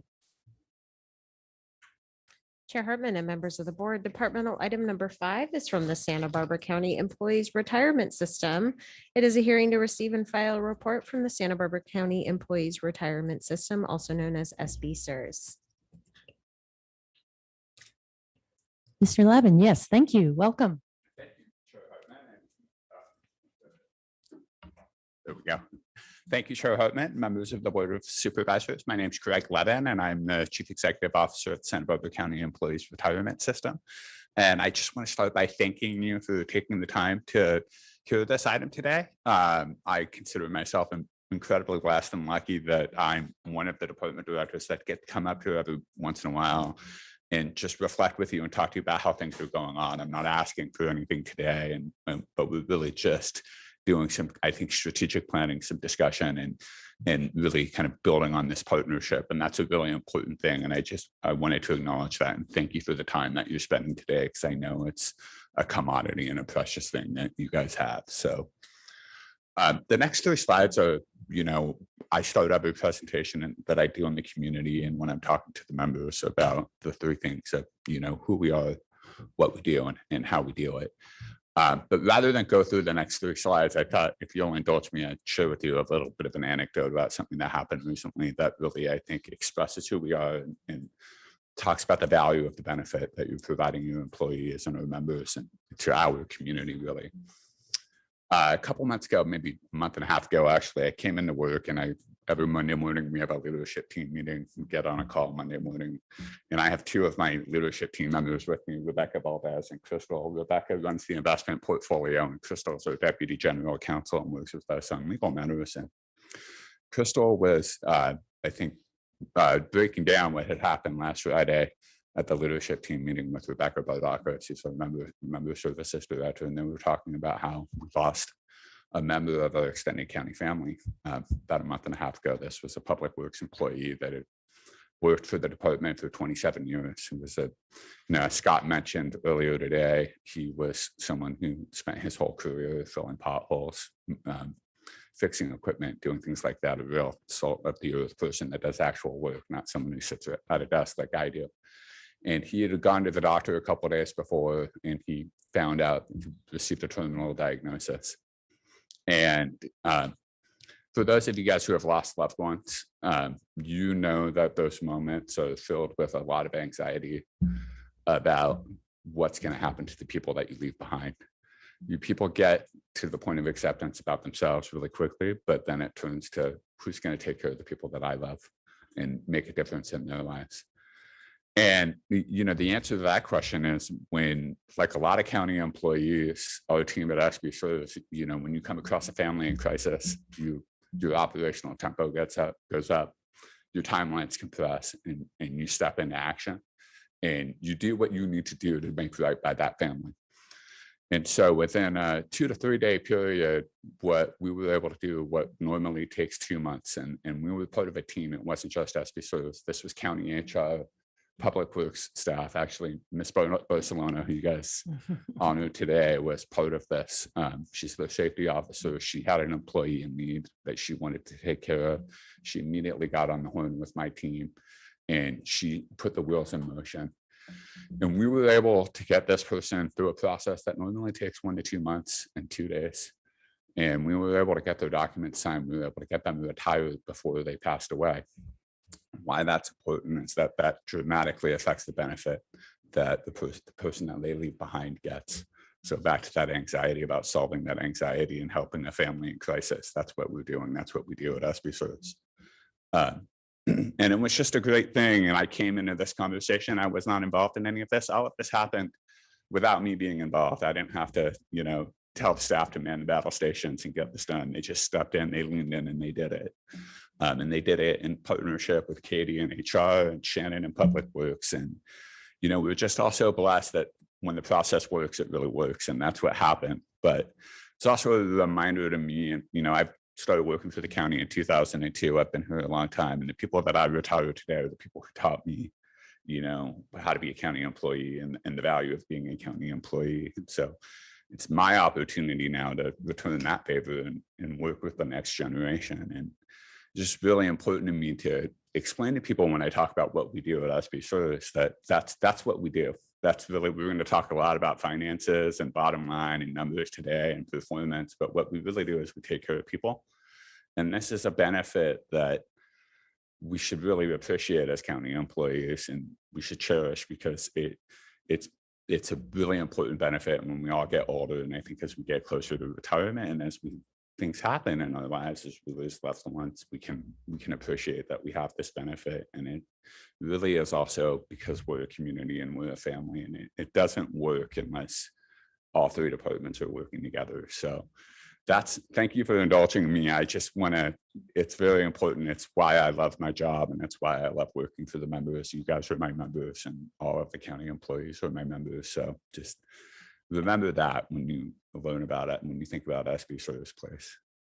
So I'm going to skip through these slides, and this is where I normally brag about all the things that we do and our operational focus. And I think it's very consistent with what you guys are doing over here on your side with One County, One Future. But let's get to the results. Right now, we're 3 days away from the end of the fiscal year. This is the 2021 plan results here. We finished the year June 30, 2021 with a net position of just under $4 billion. That was on the back of a 25.2% investment return. I'll talk about what's happened in the last 12 months towards the end of the presentation. But as of our last actuarial valuation, we ended up with an 89.5% funded ratio. Supervisor Nelson has a question right here. Yeah, thank you. I usually don't ask it during the presentation, but I think it's a good time to ask this question. 89.5% funded ratio is a pretty impressive number. How's that compared to what's going on at the state level with like PERS or STIRS? I know those are two kind of comparable programs that a lot of our other municipalities are participating in. So where are they at in funding compared to Santa Barbara County? So I looked last night, CalPERS is at 80%, right around 80%, and CalSTIRS is right around 70%. So we're doing well. I think I'll talk a little bit about how we got to that 89.5%, but relative to our peers, we've done very well over the last 10 years. It's one of the things that I'm proud of. Yeah, and I want to make sure I asked that this time so that could get seen. Thanks. Thank you. Thank you. So I mentioned $4 billion of assets. We have a $4.46 billion liability as of June 30, 2021. That means we have an unfunded liability of $470 million. To sort of explain to you the magnitude, that number was over $1 billion the year before. That's the impact that a 25% return can have on your funded ratio. And so just an astounding investment year that we closed out June 30, 2021 with. It was, I think, one that hopefully I won't only see it once in my career, but it's the first time that I've seen it in my career, and I've been doing this for a while. And a little bit more about here. So that's the top line numbers, who we are demographically. We have 4,321 members. That's just under $90,000 is their average annual pensionable pay. We have 4,287 retired members. So we're just turning the corner, and we're soon to have more retired members than we do active members, likely. The average age of a retiree is 58.8 years. That's reflective because that's a combined age of both safety and general members, and safety members tend to retire at a younger age because they have a lot of physical requirements on their jobs. This may surprise people. The average benefit's just under $45,000 a year. So not what you often read about in the newspapers. It's a lot less than that. And $45,000 a year is a tough thing to make it on in Santa Barbara County. And so, especially with inflation like we have right now. But that's the benefit. We have a number of deferred members, just well under 2,000 deferred members. And those are people who used to work for Santa Barbara County and have gone out and worked for other agencies, but have left their money in the system and maintain the ability to come back and get benefits at a later date. And then sort of tying it back to the anecdote I showed with you at the beginning of the presentation, we have 619 beneficiaries on the roll as well, getting an average benefit of $25,000. Those are the loved ones and the surviving spouses of our county family members that have passed. And so that's the 10,921 total members and beneficiaries that we represent at SB Service and the people that we take care of. So let's talk a little bit about financial trends. net investment performance, it's tough to see, but this chart, if you pull it up online, you'll see across the board, we have each individual fiscal year shown across the board at the top. But on average, as of the end of the March 31 quarter, we were 8.42% since inception. That's since 1987. The 7.77 is our 10-year number, and it works all the way down to 10.79% over the last 3 years. It's higher over the shorter time periods because of that significant investment return we had at the end of June 2021. And then, I get this question often. This is one of the ways that we compare ourselves. So we talked about absolute performance, just what the total return numbers are. One of the ways we evaluate how we're doing in SB is we compare ourselves to other systems. And I took over the system in 2015, well, 2014, late 2014, beginning in fiscal year 2015. And I don't think the laser thing on this works, but you can see right in the middle of the chart where those green and blue dots are, that's where we were. And over the last 8 years, we've consistently trended upwards. And if you can see where we've been for the last 20 or so consecutive quarters now, the last 4 or 5 years, is we've been, above median. So we're on the top half of the chart now. We're consistently hitting above median, and that's good. That's where we want to be in, month out. We don't want to be number one. We just want to be consistently better than average, because if you're consistently better than average on an average basis over the long term, you will outperform everybody. And that's what we're trying to do. We've put a lot of effort into building an all-weather portfolio for you guys in Santa Barbara County, and I'm really proud. The star on the screen there highlights the end of the March 2020 quarter. So that's the height of the losses from the pandemic, and you can see that our portfolio outperformed almost all of our peers during that down market cycle. And if you look over to the right, you've seen that in up cycles, we tend to underperform a little bit, but we still stay right around the average, maybe slightly below median. But in the down cycles is where we really shine. So we're trying to really consistent with our ideology and our methods here. We're trying to not be the tail that wags the dog. We want to be a low volatility portfolio. We want to give you guys a long runway and kind of an understanding of how your pension system is going to affect the county finances. That's our goal. So that's relative performance on an absolute basis as we compare to our peers. But the numbers that I'm really proud of is what we call risk-adjusted performance. This is when we factor in the volatility. Like I just mentioned, we don't want to be the tail that wags the dog. We want to be steady and consistent. We want to provide you with easily anticipated and consistent results that you can expect. And what you can see here is all the dots at the top of the screen here in the highlight. We are top quartile on risk-adjusted return. So we're actually in the most recent quarter ended March 31, which is where this chart is from. I think we're in the top 10%. We're top decile of our pure plans for risk-adjusted return. And what that means is that for every unit of risk that we're taking, we're earning more. And so it's an efficiency measure. It says, how much money are you earning? And we can earn a lot more money if we're willing to put a lot more money at risk. But if we can be more efficient over the long term, that's also going to help our goals. It's going to achieve our goals that we're trying to achieve for you. And so what does that all come together with? And here's a chart that shows the funded ratio of the plan. And Bob, you asked Supervisor Nelson's not here, and I apologize. I'm overly familiar sometimes. But he asked about our funded ratio, and it's improved quite substantially. But you can see 2016, it went down a little bit, trending into 2016. That was the last time we lowered the discount rate to 7%. Since then, it's increased slightly. And it's improved, and we're now up to 90%, but it's increased gradually. And that's actually a measure we want to see. It dipped a little bit in 2020. That was the back of a 0% investment return year. And we'll talk about what that looks like in a couple slides for this year as well. And similarly, another way of looking at it is just the amount that the system charges the county through contributions every year.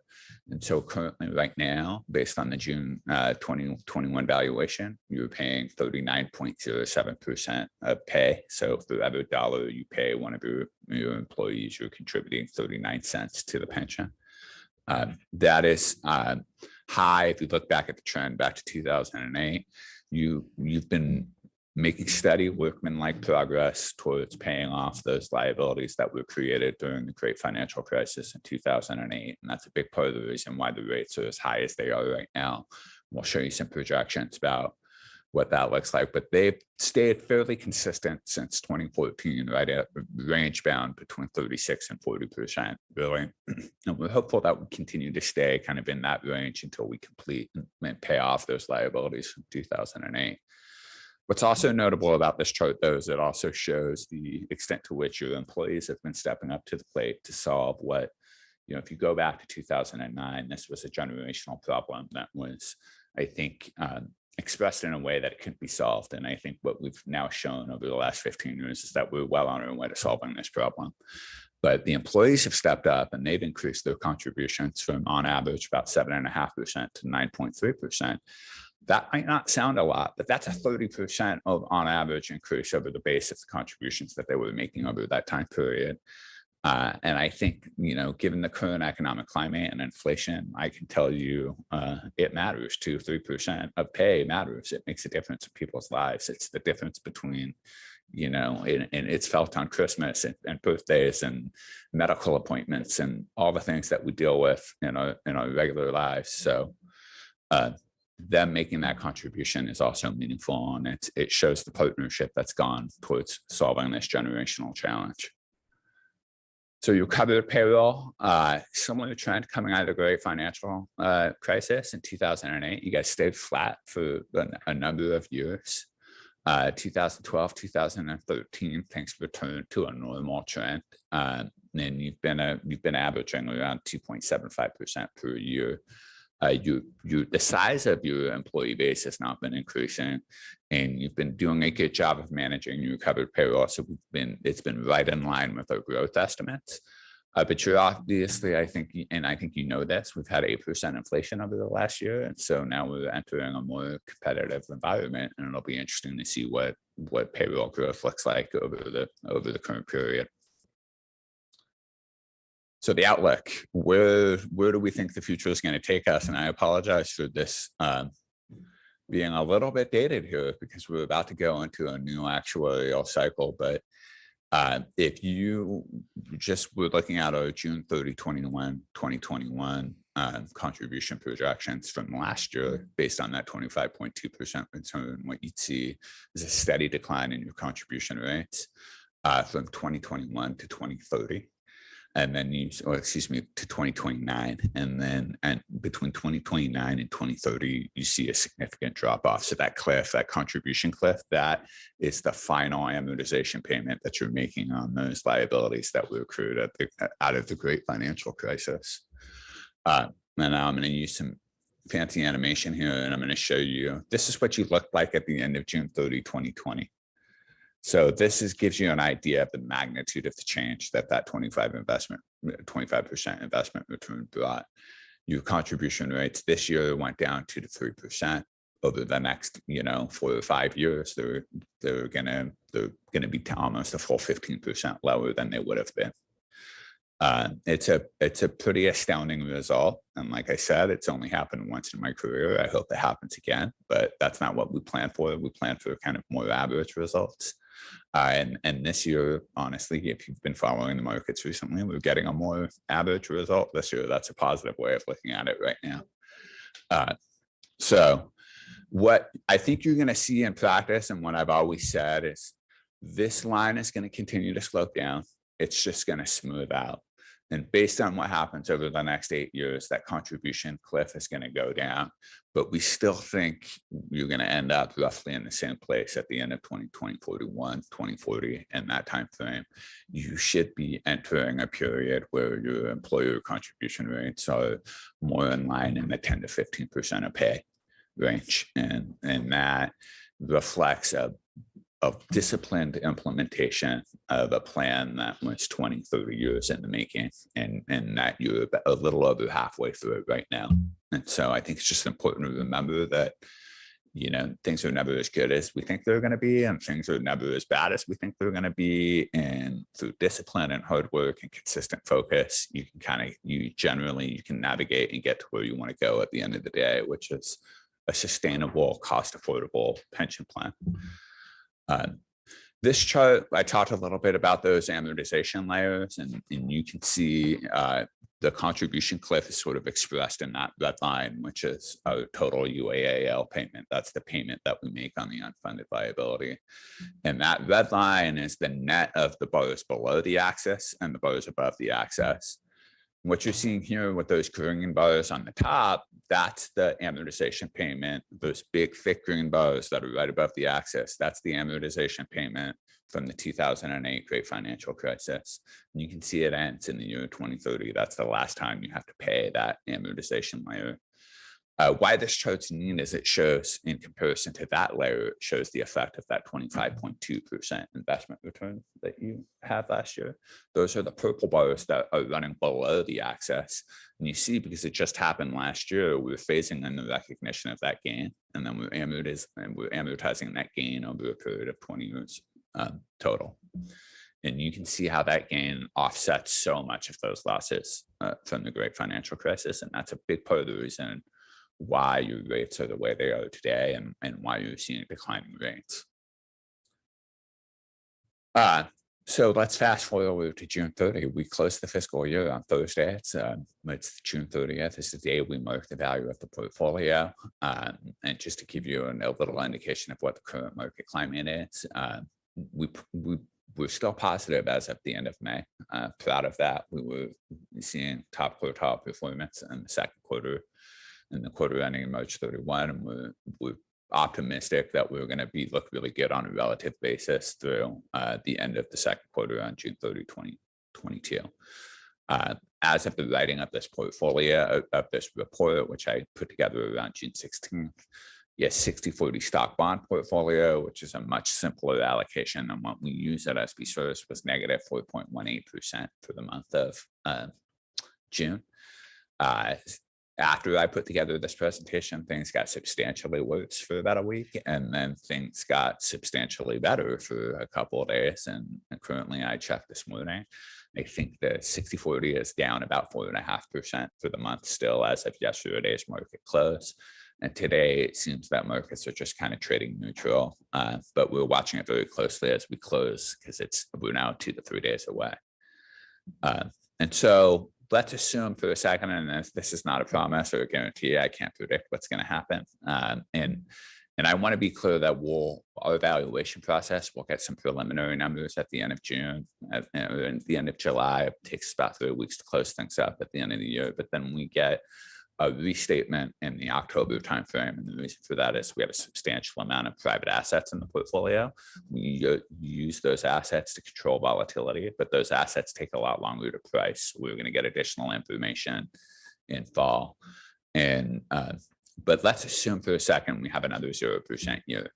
Well, we just had one of those, so we can really kind of understand the impact of that. And it's tough to see on the projection screen. I think you can see it a little bit better on the TV, but if you look at, you can see those I don't know what color that is, maybe ochre bars, and there's a call out right next to it, $30 million. $30 million was the annual payment of that 7% loss that was caused by that 0% return in 2020. So it's the best example I can give you right now. It's just using the past to illustrate to you what the future might look like. And again, it could change substantially between now and the end of the fiscal year. And also those valuations that we get are informed by what happens after the fiscal year as the private investment managers price those assets. But best we can tell, we're looking at a pretty similar experience to what happened in 2020. And I think at the result of 2020, what happened was your rates went up slightly, about 2% per year of pay per year.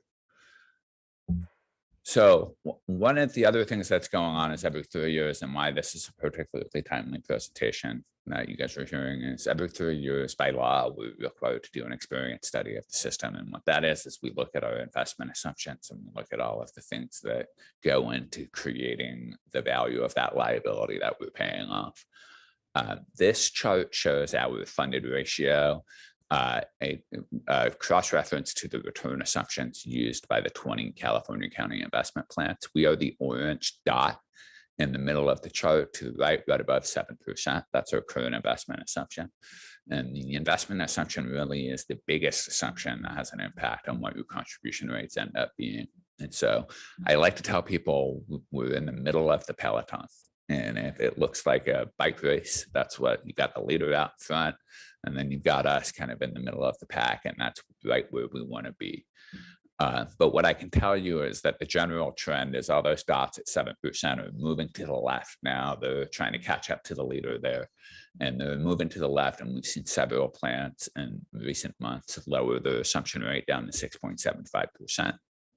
And by the way, when we last lowered to 7%, we would have been all the way at the front of the pack. We would have been out in front of the peloton. So now over the last 6 years, we've kind of returned to the middle of the peloton, which is where we want to stay. So I think it's important to tell you that we're going through this process right now. It started in April and May. The board looked at its capital market assumptions. That's the tool that it uses to estimate how much the portfolio is going to generate based on each individual asset class's expected return and correlation.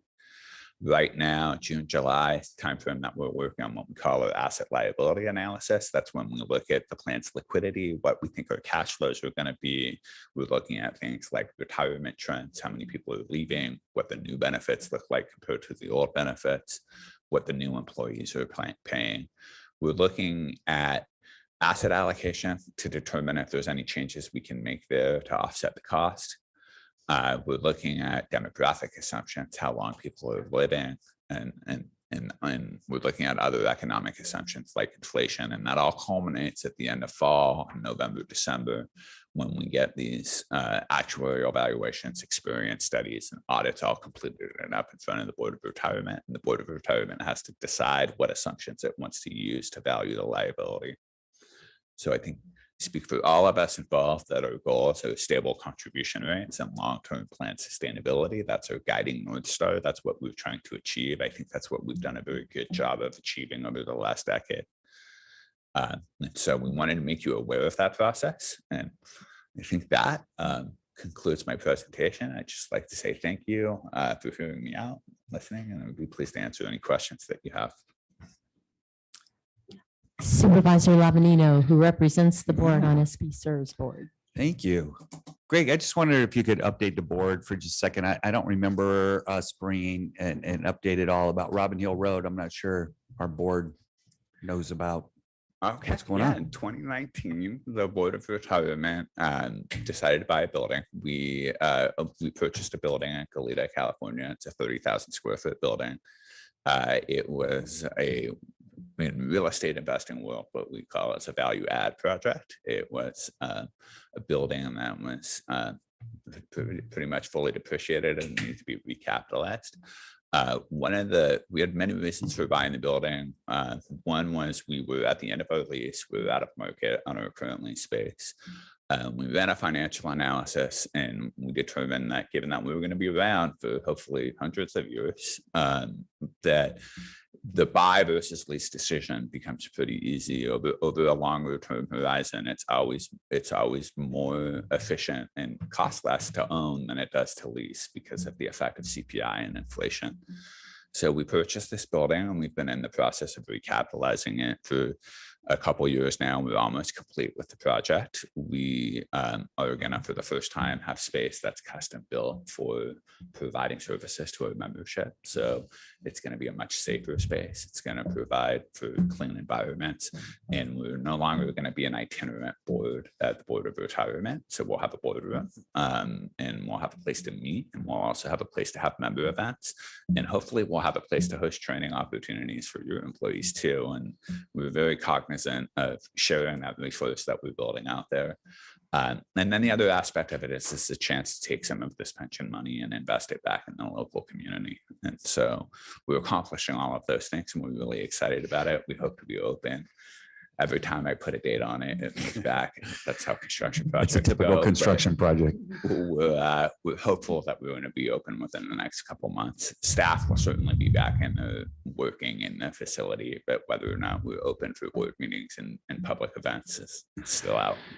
Yeah, I think it's going to be great for our members. It's interesting that as board members, we're here and somebody retires and they leave. And for us, that's it. You know, it's like, thank you. We appreciate it. You did your 30 years and that's it. But for the board of retirement, that's just the beginning, right? People transition from active status to now retirement status, and all kinds of things happen in your life, whether some are good, you get married, or something happens and you get divorced, or there's a death in the family. All those things really can change kind of your benefits and how things happen. And to be able for someone to go into a physical location and contact some of our outreach members is going to be a really added bonus for them. So, I just wanted to take a quick second. I don't know how long I've been on the board of retirement, maybe 4 or 5 years, but before I got on, I took a much more simplistic view of our investments. I was I thought of the county investing as kind of like what we all do in our personal life. You're tied to index funds, and I think most people out there understand the S&P 500 and NASDAQ, and you're like, okay, I've got all my money tied up in these index funds. And I was curious why I could achieve higher returns than our, these experts hired by SB SIRS. And once I got on the board, I realized there's a big difference between what you're doing with your personal money as what you do with institutional investing. Our goal on the board of retirement is to provide that benefit for the rest of the life. And so you've got to be looking not just at what happens this month or next month. And it was interesting when Greg was talking about, well, shoot, the month of June did this and the last couple of days did this. And that's because we're closing the year out. But we're not looking at next month's returns. And it's nice that we got a 25.2% return last year, which Greg said, I would hope that we would do that again someday, but that's not really what we're looking at. This year we're going to get a 0. Last time we had a 25, but we have a very data-driven, diversified mix that's designed to look out over a 10, 15, 20, 30 year pathway, that landing zone. And so, a lot of times I got questions whether or not is this plan sustainable? And it really comes down to if you can achieve the rate of return that we've planned for, it is sustainable. And I think those numbers that Greg put up since inception, all the way back to inception, a little bit over 8%.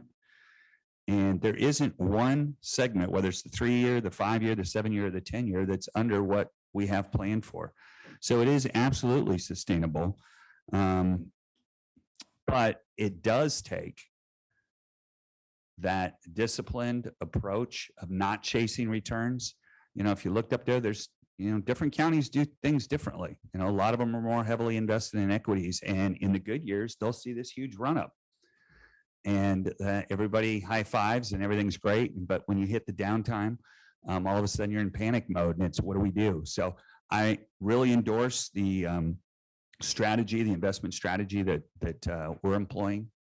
And it is I wouldn't recommend anybody watching our meetings because they can be a little bit dry, but they are, for us, I just think it's a real eye opener. And for any employee that wants to look at how their money is being invested, show up, watch on Zoom, see something. You're going to understand that this isn't just a dartboard approach to things. A lot of data, and a lot of careful thought. We are thinking about the employee, the widow that is looking out over the next 20 years. How am I going to survive? What am I going to do? Making sure that that person gets to go to bed at night with a clear vision of that they're going to be taken care of. So it's my pleasure to serve on that board. I will tell you that there are hours and hours and hours of training that are actually required for members to take. So there's a lot of unfortunately, there's a lot of travel that's associated with it.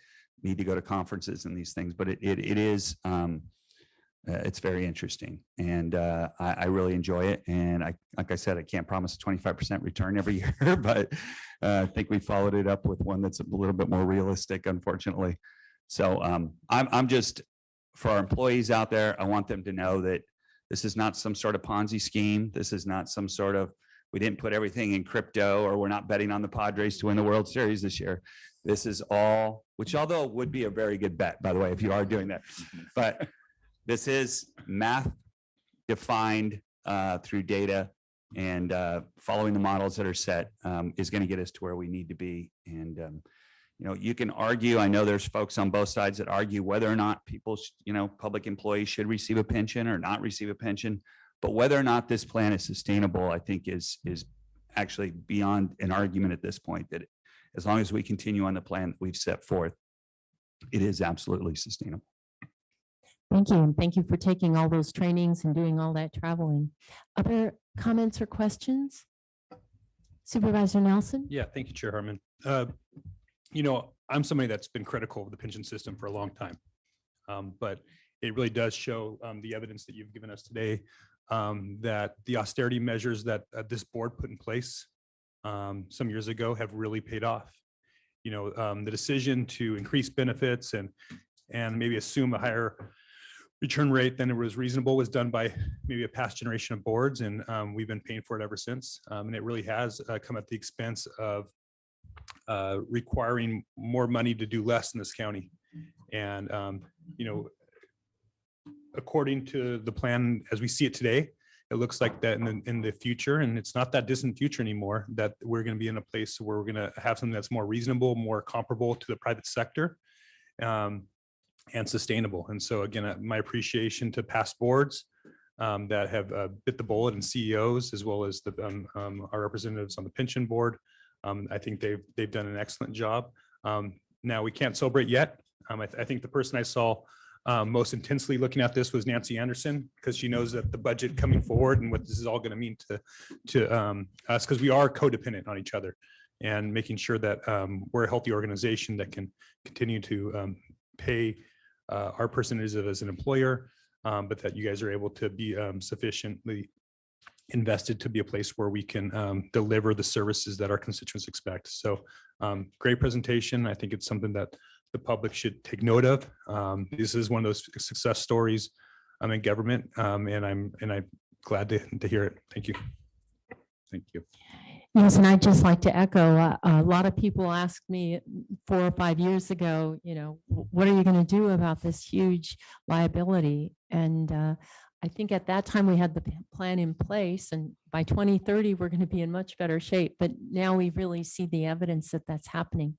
Could you talk a little more, Mr. Levin, though, about we got to move from 7 to 6.5, and a little more about what's behind that, when that'll come, what the implications are?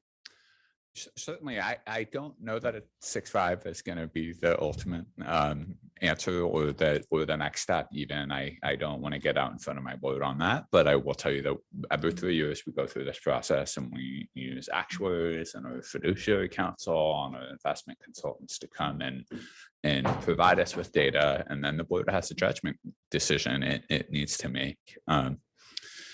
We create that 7% assumption that we have now is based on estimates of what inflation is going to be and what real return is going to be, and what wage growth is going to be. We call this the building block approach. So we analyze each of those things separately.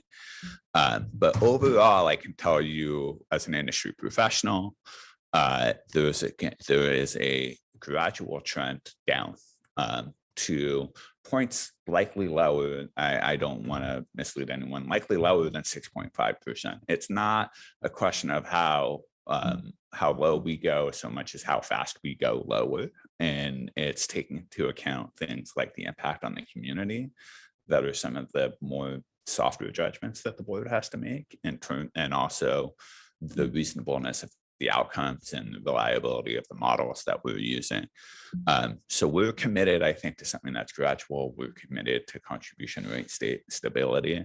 But I think as an advisor to the Board of Retirement, and I share this with you all, that yes, it is a long-term plan to go lower and go lower in a slow and gradual fashion so that we're achieving these goals and we're making that 2030 moment a reality. And so I'm not sure what else I can add to that discussion. It's going to all happen in public. It's going to take place over 2 or 3 meetings this fall. We notice these meetings on our agenda. Since the pandemic, we've gotten real good about putting our meetings online for people to watch and making it easy for them to attend. And we'll consider all opinions and information that we can collect. Thank you. Madam Clerk, any public comment? Chair Hartman and members of the board, we have no request to speak on this item. Okay, I guess when things are going well, we don't hear a lot. So we need a motion to receive and file this report. Yeah, I'll move that we receive and file, and I still have one more comment. Okay. And I did too. I will second that. My comment was I just wanted to praise Greg for the great job that he's doing and his staff. Just really quality people in that department, and we really appreciate all the great work that they do. Thanks, Steve. Supervisor Nelson. Yes, thank you, Chairman. I just wanted to follow up on the question you had about lowering the rate, because I think some people in the public don't understand what that means for a system like this. And it means de-risking it, right? It's making sure that we're at a level where we don't need to chase, such speculative investments when we have a lower interest rate. The mix of investments that we can make are something much more reliable. And that's what we want from our government. We want something that's reliable, we can count on, that's not volatile, that we can be the backbone of the fiscal budget that we have here in the county. So just want to make sure that was connected for people out there that may be watching, that's going to be a really important part of our fiscal future. Thank you. So we have a motion and a second to receive and file. All in favor, say aye. Aye. Any opposed? Passes unanimously. So now I need a little help with agenda management. The next item is an hour and a half. We could take a break and come back and do that. Or the next item 7 is just a half hour. We could do that before lunch. Chair Hartman and members of the board, I believe departmental item number 7 is also indicated for an hour. Okay. It's 11:30. So Chair Hartman, members of the board, if we do pursue either departmental item number 6 or 7, I do recommend that we take a 10, perhaps even 15-minute break. We will need to let departments know, as we've indicated to all departments and the public, that will be taken later in the afternoon. 10 minutes. Okay. I have a question about if we've let the public know that it's going to be in the afternoon. Was there a time certain, or were people interested in? Chair Hartman and members of the board, that is a good question. Supervisor Lavanino, we do not have time certain on our items. When we indicate time estimates, we do stress that those are time estimates and they can change based on our agenda throughout the day. But we did indicate to the public that would be this afternoon. Okay, were more people interested in which one? So I mean, if we were going to do one before lunch. Currently, Chair Hartman and members of the board, we have no request for either of the items. I believe it would just be members of the public who would be. CEO Miyasato. In response to that question, I would think because we have the fire chief here as well, who's waiting around, I think this second item on alerting is probably more public interest. And it's shorter. So let's 10-minute break, come back and do 7.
After a short break, we're reconvening the June 28th, 2022 Santa Barbara County Board of Supervisors meeting here in the Santa Maria hearing room. And we still have items 6 and 7 in our agenda. We're going to take 7 first and then go to closed session. So Madam Clerk, would you read number 7 into the record, please? Chair Hartman and members of the board, departmental item number 7 is from the County Executive Office. It is a hearing to consider recommendations regarding the Santa Barbara County Emergency Alert and Warning Systems. Ms. Hubbard, welcome. Good morning, Chair and Supervisors. There we go. Good morning, Chair and Supervisors. Yeah, it's been a while since I've been in person as well, so apologies.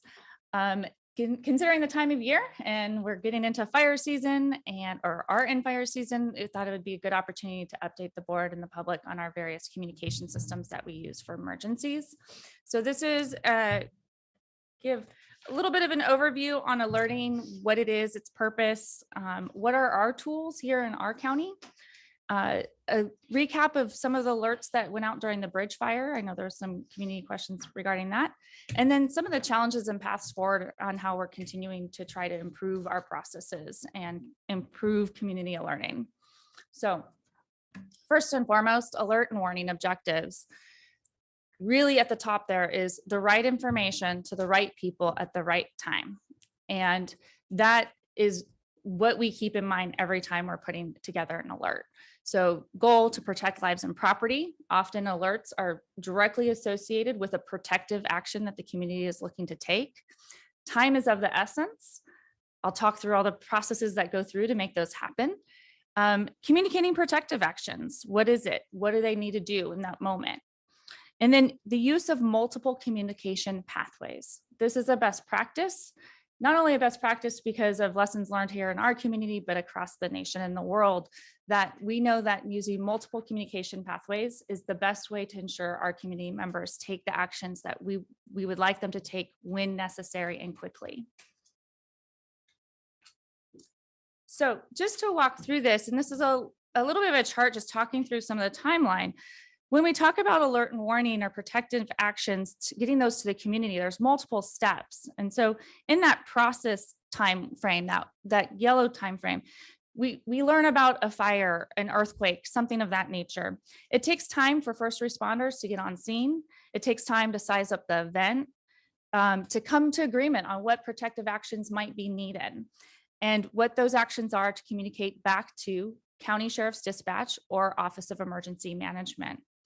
Then we have to write those messages, develop those messages bilingually, and fill in that information into our alerting system, draw our maps, actually push send, have it go through the various types of equipment and technology that help us push out our messaging, and then the community to actually receive that message, process it, and determine how they're going to respond to that information. So there's a lot of time frame in there.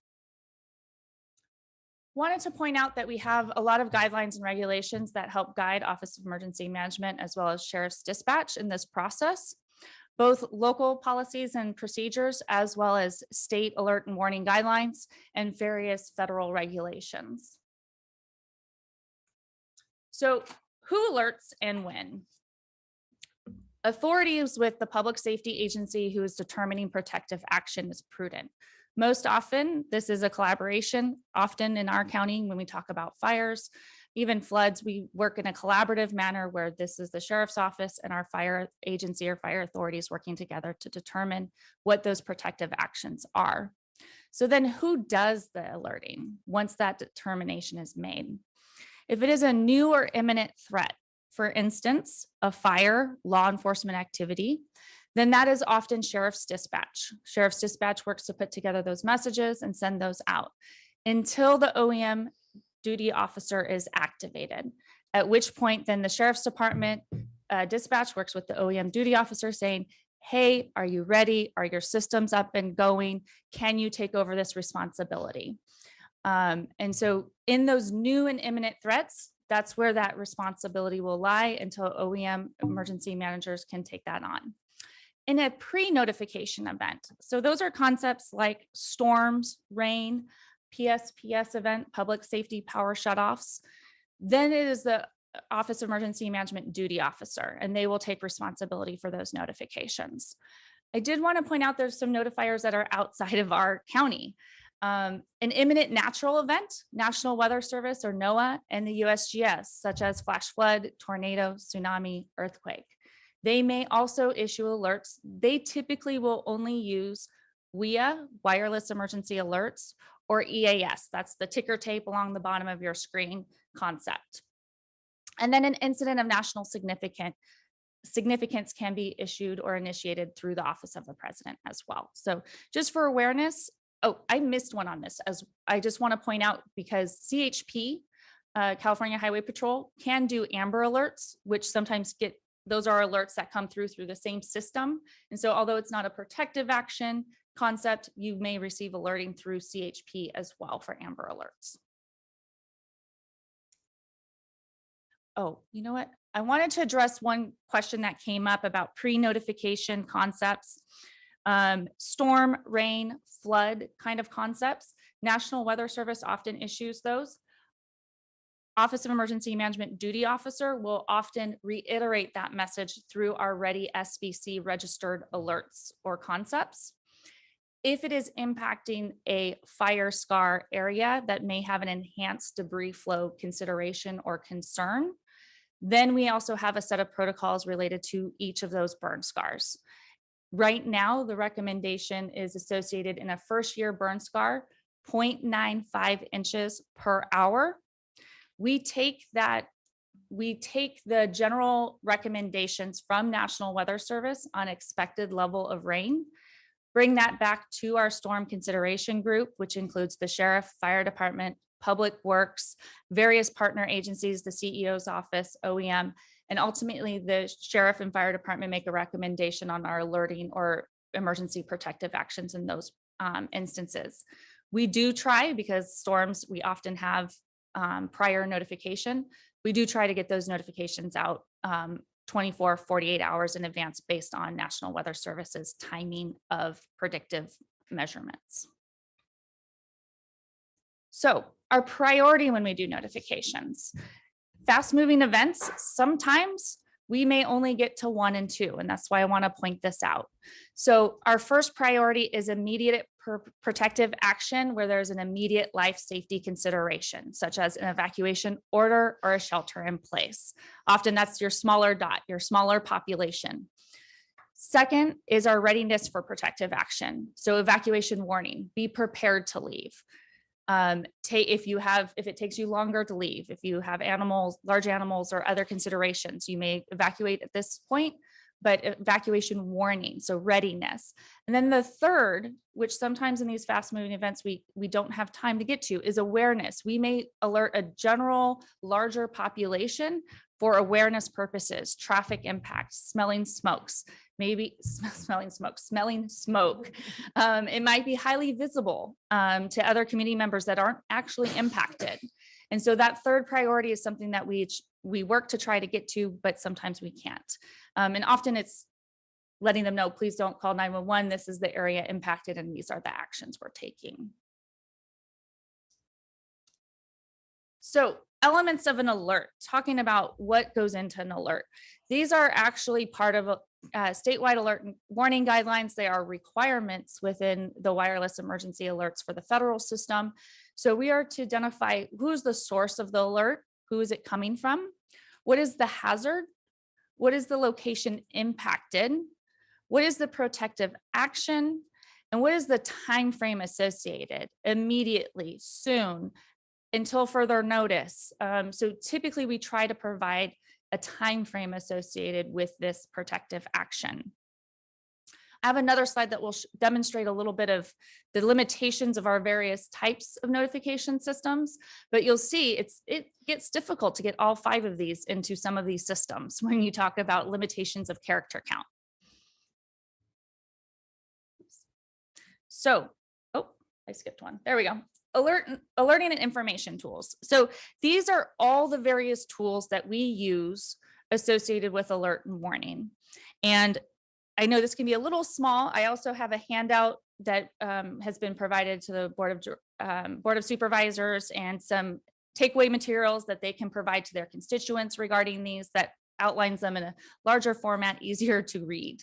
But field notification, this is where immediately sheriff, law enforcement, field responders will start to do an immediate notification, door-to-door knocking, using sirens or alarms or PA systems. The sheriff's department is in process of installing evacuation sirens into their deputy vehicles, and that's expected to be completed in the next year.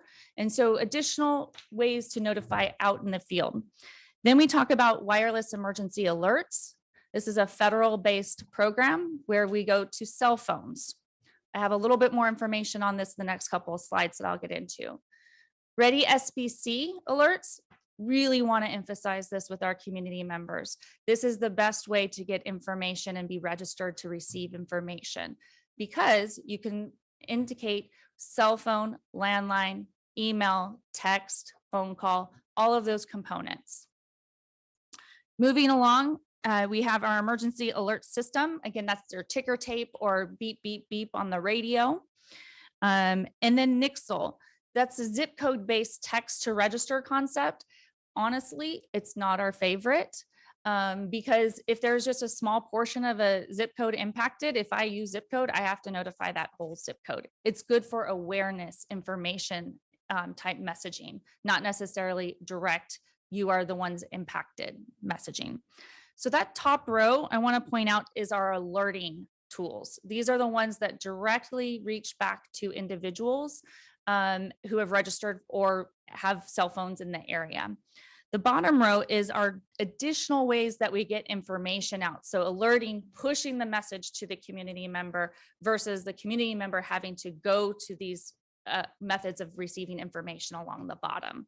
And so along the bottom, we have our social media and readysbc.org, 211, traditional media, radio ready, and our county call center when activated.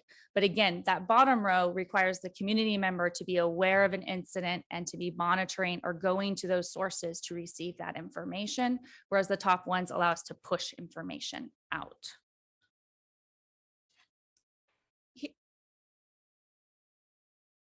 There's a delay, sorry.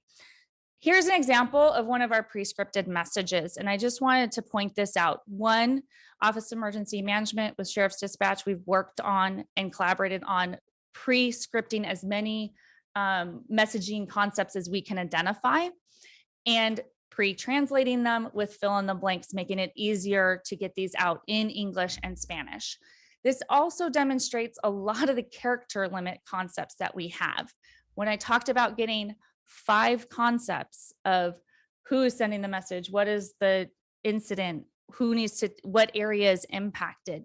When you look at the WIA, the English Wireless Emergency Alert, and 90 characters, I got to get 5 concepts into that. And if you have a long name or a long street address or something of that nature, it gets more difficult. And so these are pre-scripted, just to give you an idea of some of the ones that we have. These are loaded into the system so that Sheriff's Dispatch and OEM can pull these up and use them quicker and easier. But just gives you an idea of kind of the complexity. So some of our translation tools, speaking on the bilingual component, we lean on Sheriff's Dispatch and OEM bilingual staff. It's our highest quality and fastest turnaround, however, not always available. A couple years ago, staff in the county did, and with partner agencies, did a wonderful collaboration to create this message alert generator. It's basically an Excel spreadsheet where someone can put in the words that they're trying to translate in English and get some very basic translated Spanish language to use in alerting. And then we have our Spanish alert translation team, which are members of our county and community partners who we can contact. It takes a little bit longer. And sometimes we're working through what emergency verbiage might be on a Spanish translation. So WIA is probably the one that generates the most community questions and frankly, confusion. So I wanted to spend a little bit more time on that. The blue boxes indicate the component of the county staff's part in putting together this message. So emergency notification requested from the public safety agency, sheriff's dispatcher, OEM, draft and translate and finalize the message. We load it into Everbridge, which is our system we used for sending it, and we hit send. Then we have to rely on the wireless providers to take that into their system and send it back out through the cell towers, through their various systems. We also rely on the community members' cell phones to receive those messages. So if you think about dead spots within your community or even in your house, I know there's certain parts of my house I get better reception than others. Those factors play into whether the general public receive that via message. Additionally, newer technology, newer cell phones have better technology in them for receiving those messages and ensuring that you're receiving the one that is associated with where you physically are at based on geo-targeted concepts. That is not in older technology phones. So that is a little bit, when we talk about those orange boxes, that's where we're relying on the cell companies and their infrastructure to push the messages out on our behalf. And then the yellow, the phone receiving, so that's the recipient's phone actually receiving it, and then the person being able to see it. Wanted to also point this concept out. So this is where some of the complexity gets in, where we hear from residents, I did or didn't receive this message. If you look at the red box, let's assume that's our evacuation area. Some of our cell phone providers will use variation 1, some will use variation 2. Variation 1 shows that it is only broadcasted to towers within my box. So you see my box maybe touches, and I do have, so my box maybe touches in the variation 1, this right side cell tower, but it doesn't actually get the cell tower. So some cell phone companies will not actually send that message out via that cell phone tower. Variation 2, and I apologize, these come up a little light in here. Variation 2, these cell phone companies will, if your box even touches the area that cell phone tower covers, they will use that cell phone tower to push the message out. So these are some of the variations that the Office of Emergency Management and local government does not have control over. The other additional consideration is Verizon is one of our cell phone carriers who has decided that they will enhance our notification area by 10 miles. This is due to extreme fire conditions that occurred in previous years in some rural areas where there were no cell phone towers in the area being notified, which resulted in no WIA going out. And so Verizon has made a national policy that they push out our notification box 10 miles, which is significant, past our box that we draw. So again, a concept that we don't have control over. AT&T and T-Mobile, to our knowledge, did not do this. Those are our 3 primary in our county. But this just gives you some additional variations of why sometimes the wireless emergency alert coverage is different based on what the user may have as a provider, whether they have a newer or older phone, whether they sit in an area with good cell reception. All of these come into play. So then I'll speak a little bit about the bridge fire.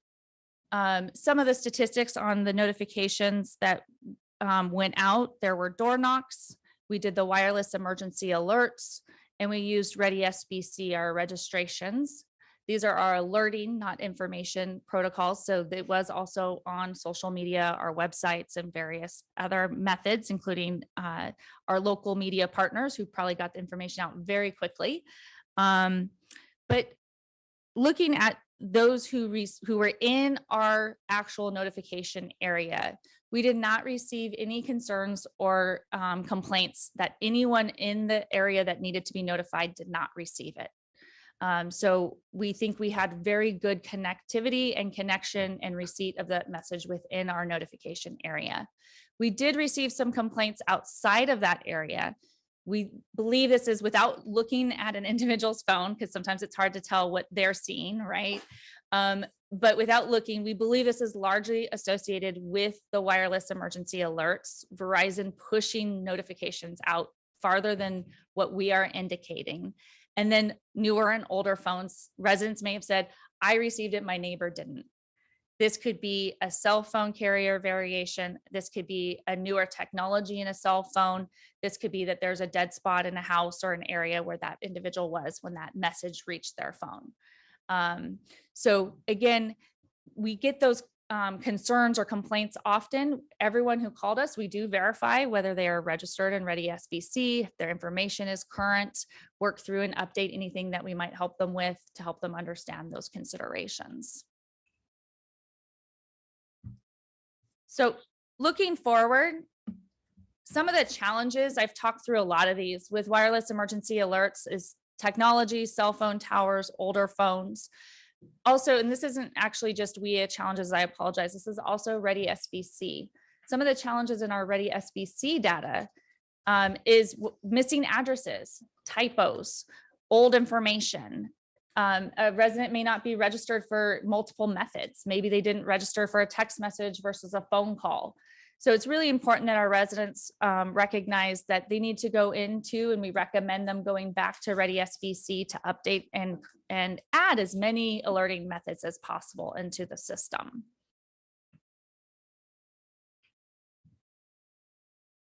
So we know, based on the technology and the variance in registrations, population, technology, that no one tool will reach our target audience. That is why we have multiple tools in our toolbox, and we will use as many as possible, especially when we are looking at immediate threat to life safety.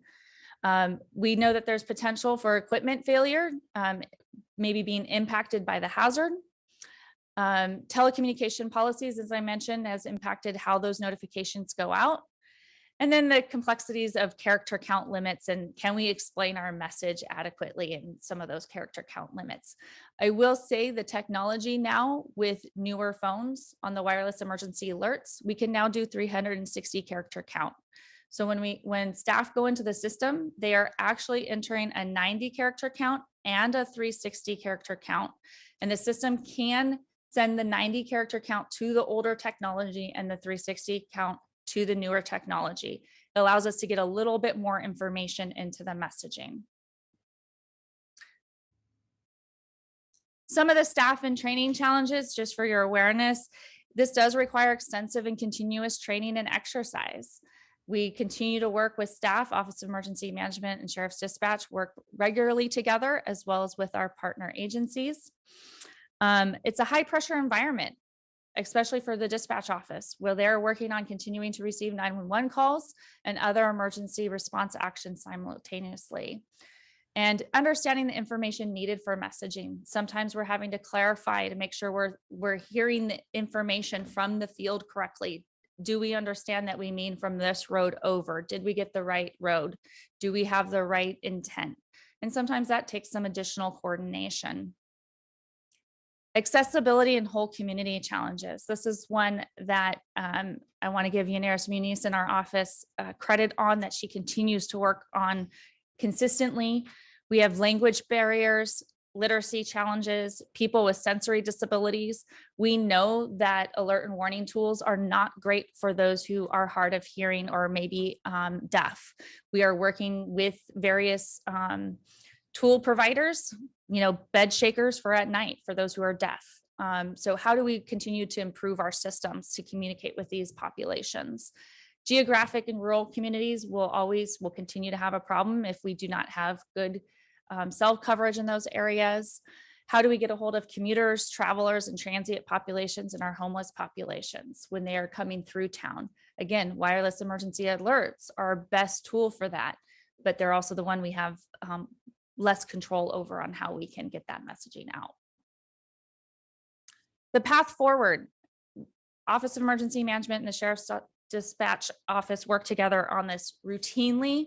On the public and private cross-sector coordination, I wanted to point out some of these partners. We're working with our local response partners, other dispatch agencies, other response agencies in our cities, California Public Utilities Commission, CalOES and FEMA, the telecommunications industry. I'm pointing all this out because there's new and emerging technologies that we have to stay in coordination on and ensure that as those technologies continue to change, that our alert and warning systems are improving with those.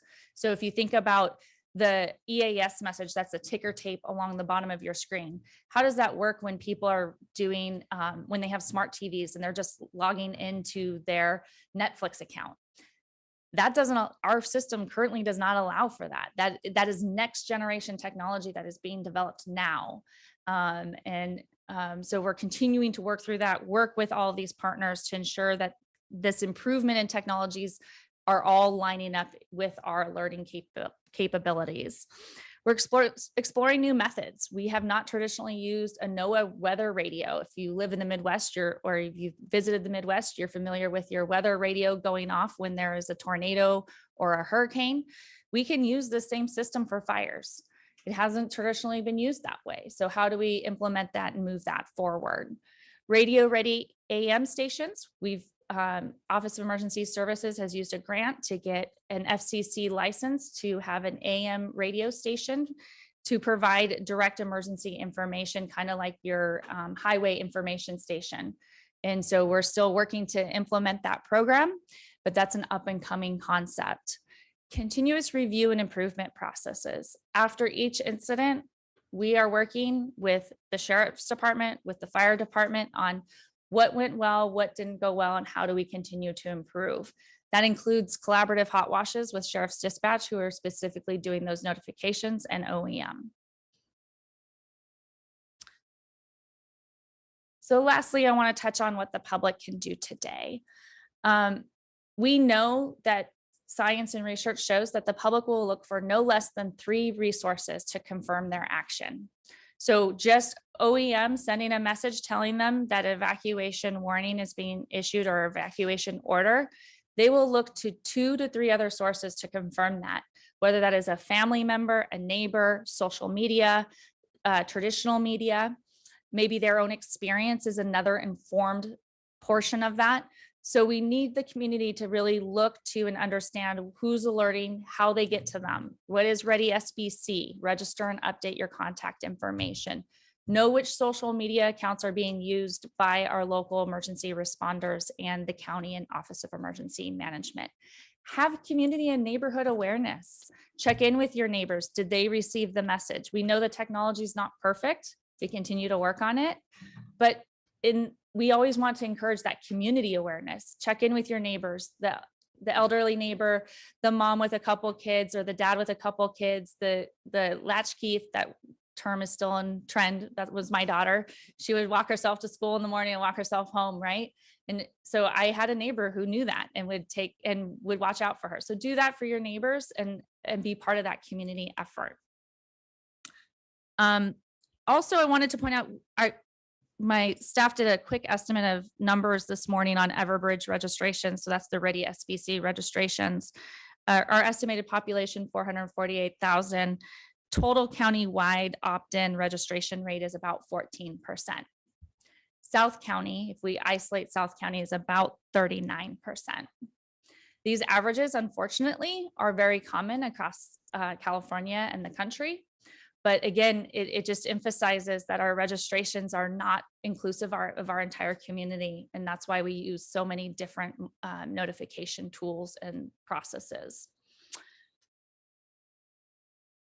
One item that I forgot at the beginning that I want to point out is this is the process for unincorporated county or areas served by county by the Sheriff's Department as the alerting authorizer for evacuations. So our cities who have their own law enforcement and fire departments, they have their own responsibility for identifying what their protective actions are. They can request, and we encourage them to request support from Office of Emergency Management or Sheriff's Dispatch, since we have the most comprehensive notification tools in terms of some of the technological tools that we have for alerting and warning, but it does require them to request support from us. So with that, I know the fire chief is here and the sheriff is also on online. And so I think, did you want to go? Sheriff, did you have some comments that you wanted to add? Sure. Thank you, Kelly. Good afternoon, Chair Hartman and members of the board. A few items I'd just like to bring up. Some of these will reinforce some of the things that Kelly just mentioned to you. And I want to start by just openly commending OEM Director Kelly Hubbard and her staff, in particular, Emergency Manager Yanez Munoz, for their work in this area of emergency alerting and warning. They're working very closely and collaboratively with our staff. And as a result of that, I think that we have a great system that is in place and is getting better all the time as a result of the collective efforts.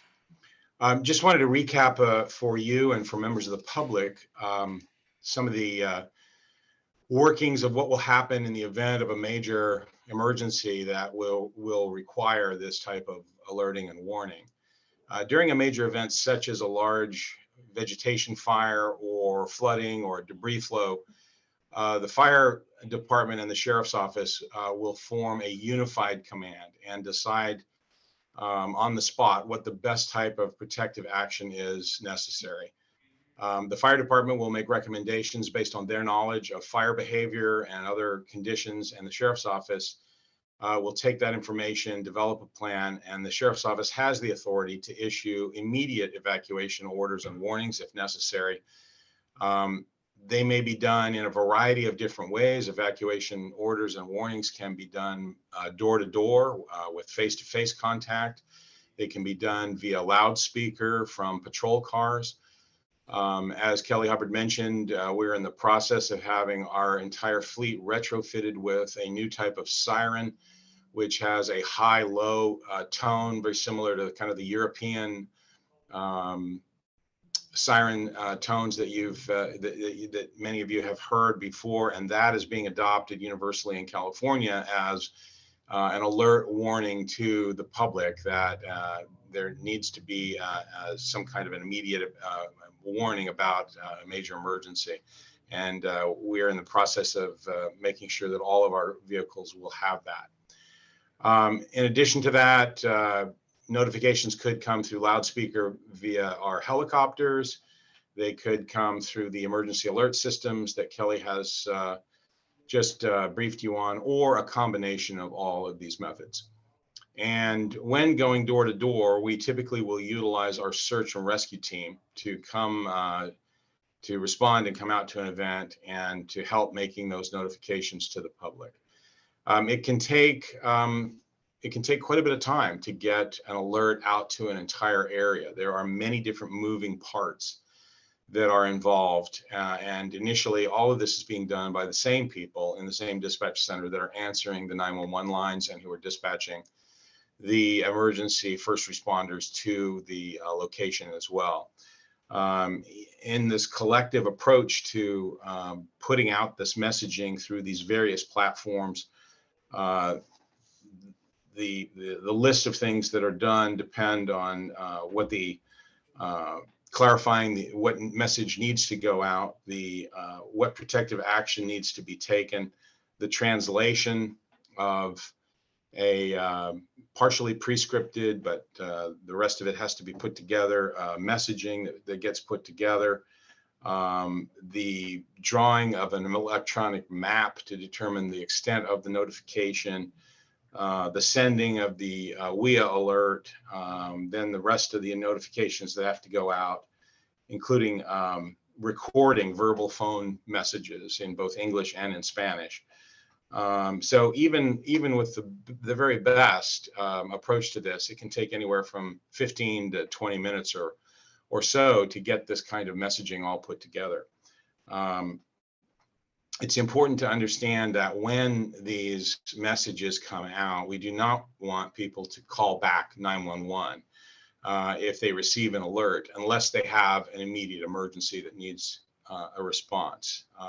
Other avenues for them to obtain information would be to call 211 or the non-emergency line to our dispatch center for any questions they may have.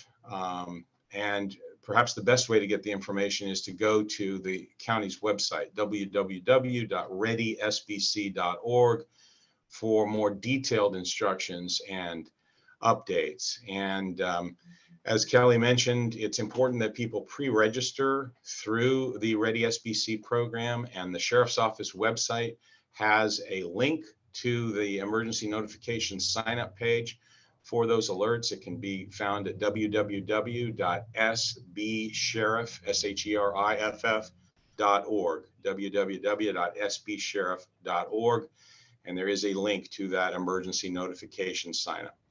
It's important to remember that if at any time someone in an area in which there's a threat as a result of a fire or flooding, if someone feels that they are not safe, it is time for them to evacuate regardless of whether an official evacuation order has been given at that point. It's important to do that pre-registration, as I mentioned, to ensure that information is received through a variety of different sources. The Public Safety Dispatch Center will send out emergency alerts with a variety of terminology that is standard for California, and with the standard statewide evacuation terminology. I'd like to just go over some of those terms real quickly. First of all, there's an evacuation order. That means that there is an immediate threat to life. That is a lawful order to leave now, and the area is lawfully closed to the public at that point.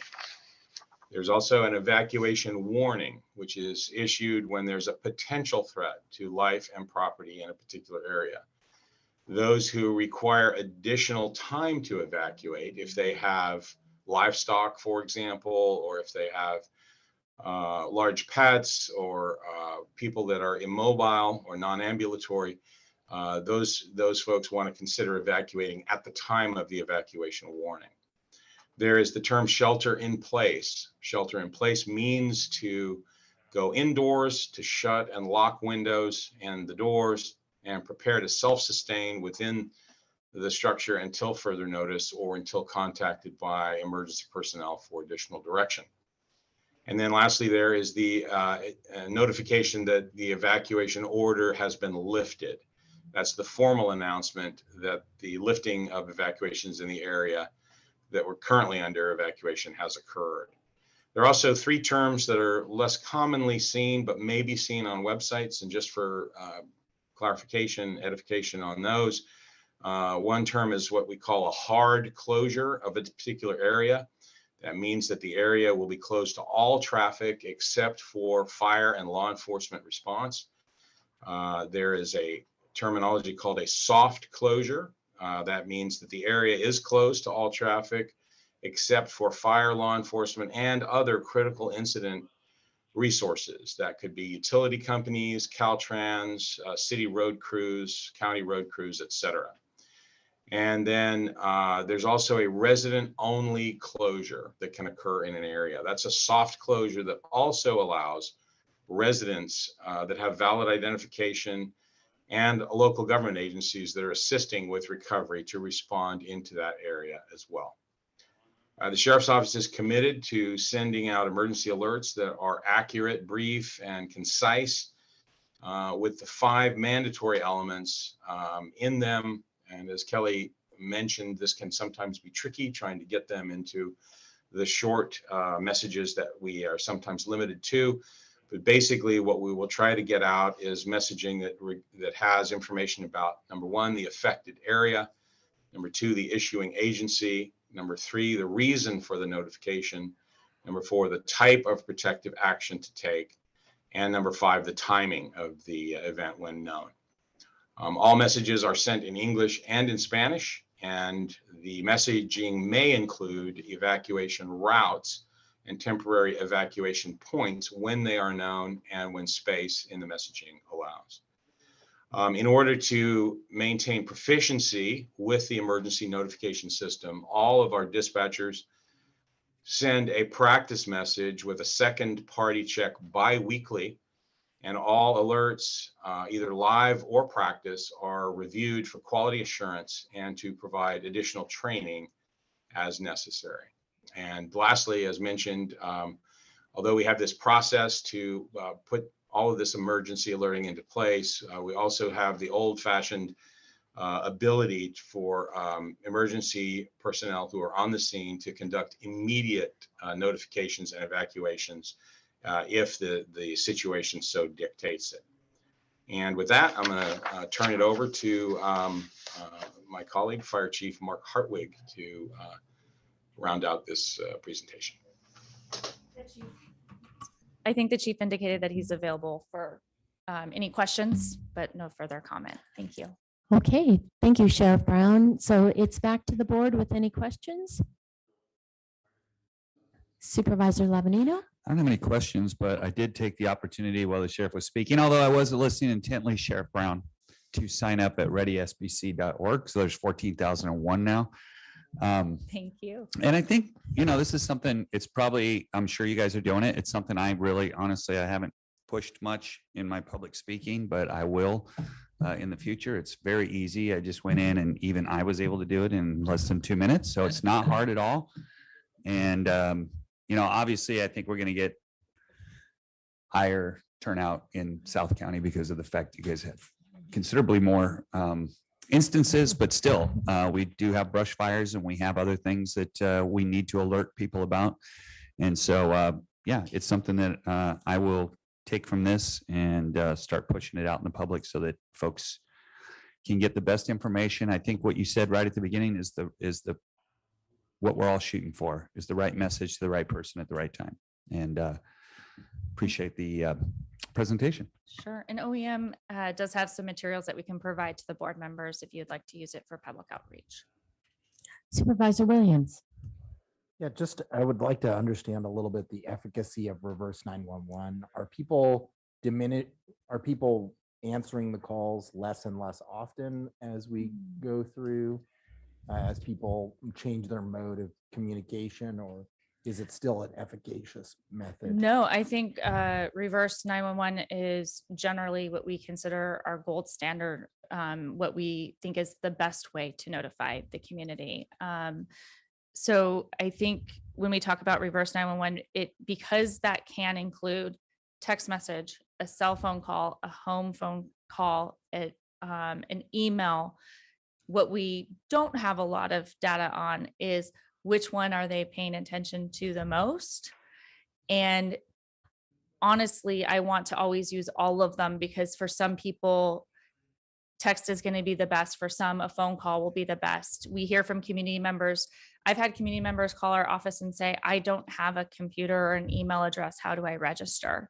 And we create a username for them. And it does require an email address. We create a fake email address that we can use that essentially comes back to OEM, but we can register their cell phone or their home phone. And so it's still one of our most effective methods for communication. Thank you. I had a couple of questions. The first is with Ready SBC, is how do we identify the geographic area? I mean, for the WIA, it's the cell towers and it most often over alerts and then we get confusion. So could you talk about Ready SBC? Absolutely, Chair.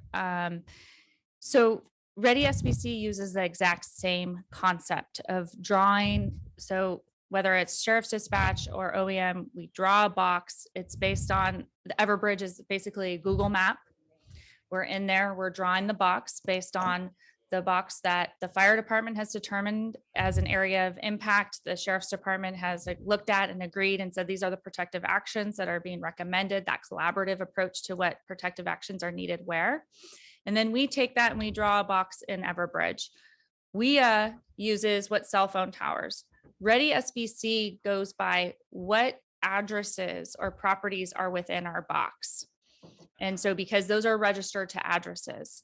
And so one of the things we work on is, for instance, on the bridge fire that was north of Foothill, we need to draw our box to only include the homes on the north side of Foothill, homes and businesses, not the south side. So those are some of the complications that the staff work through is, do we want both sides of the street or only one side of the street? But it's literally based on the homes or addresses within that box. Same box that we used for WIA, we copy it over so we're not redrawing it and maybe differentiating. But it is based on that concept. So it's more targeted to Much- exactly what we need. Much So more we targeted. really want people to do that. Senator Hannibal Jackson in 2018 passed a bill that would allow the county or local government to go to the utilities. I assume that's phone or maybe it's just electric. I'm not sure exactly what the definition was.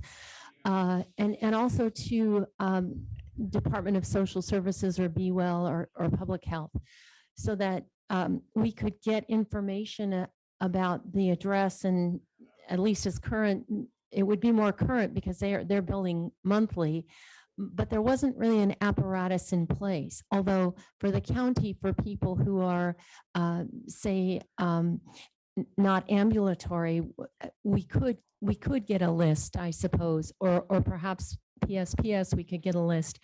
So have we done anything and with regard to Hannibal Jackson's bill, or should we? Or did it not have a good way to operationalize it?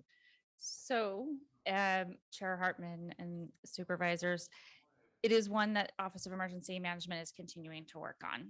It is complex because there was not a good mechanism for obtaining, and there was some caveats, for lack of a better term, within the Senate bill on allowing for someone to say that they don't want to be part of the system, but then who are they notifying? And so we're still working through some of those complexities. We've worked it out with the PSPS incidents, specifically with the electric community, with the electric providers, where we are receiving that customer information and for outreach.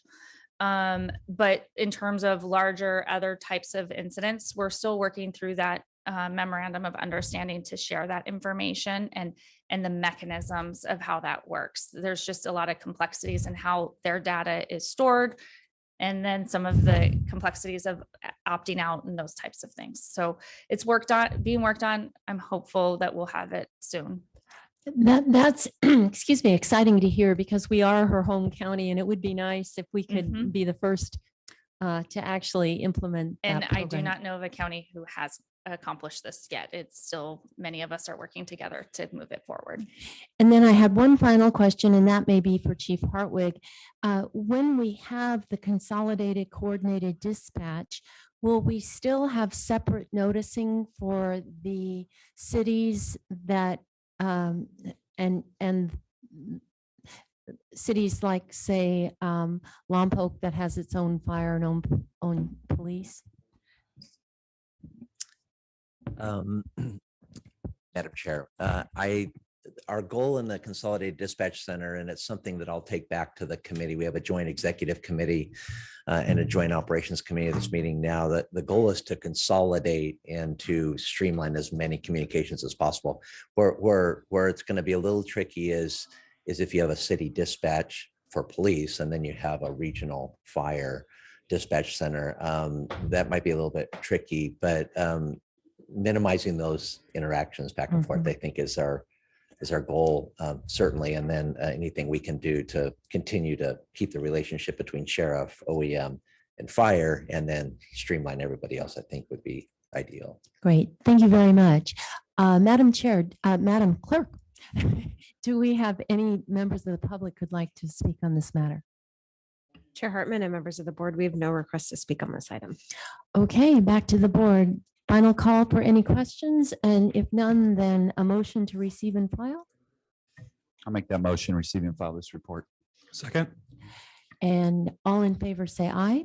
Aye. Any opposed? Passes unanimously. Chair Hartman, my Yes. apologies for interrupting, but that does include recommendations B and C, although there was no further direction provided, but that Right. includes CEQA as well. It was B and C, Thank yes. you.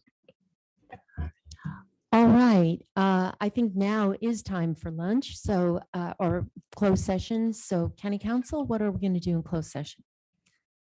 Thank you, Madam Chair, members of the board. In closed session today, we have existing litigation, Bolt House Land Company LLC versus all persons claiming a right to extract and store groundwater in the Kiama Valley groundwater basin. That's a Los Angeles County Superior Court case.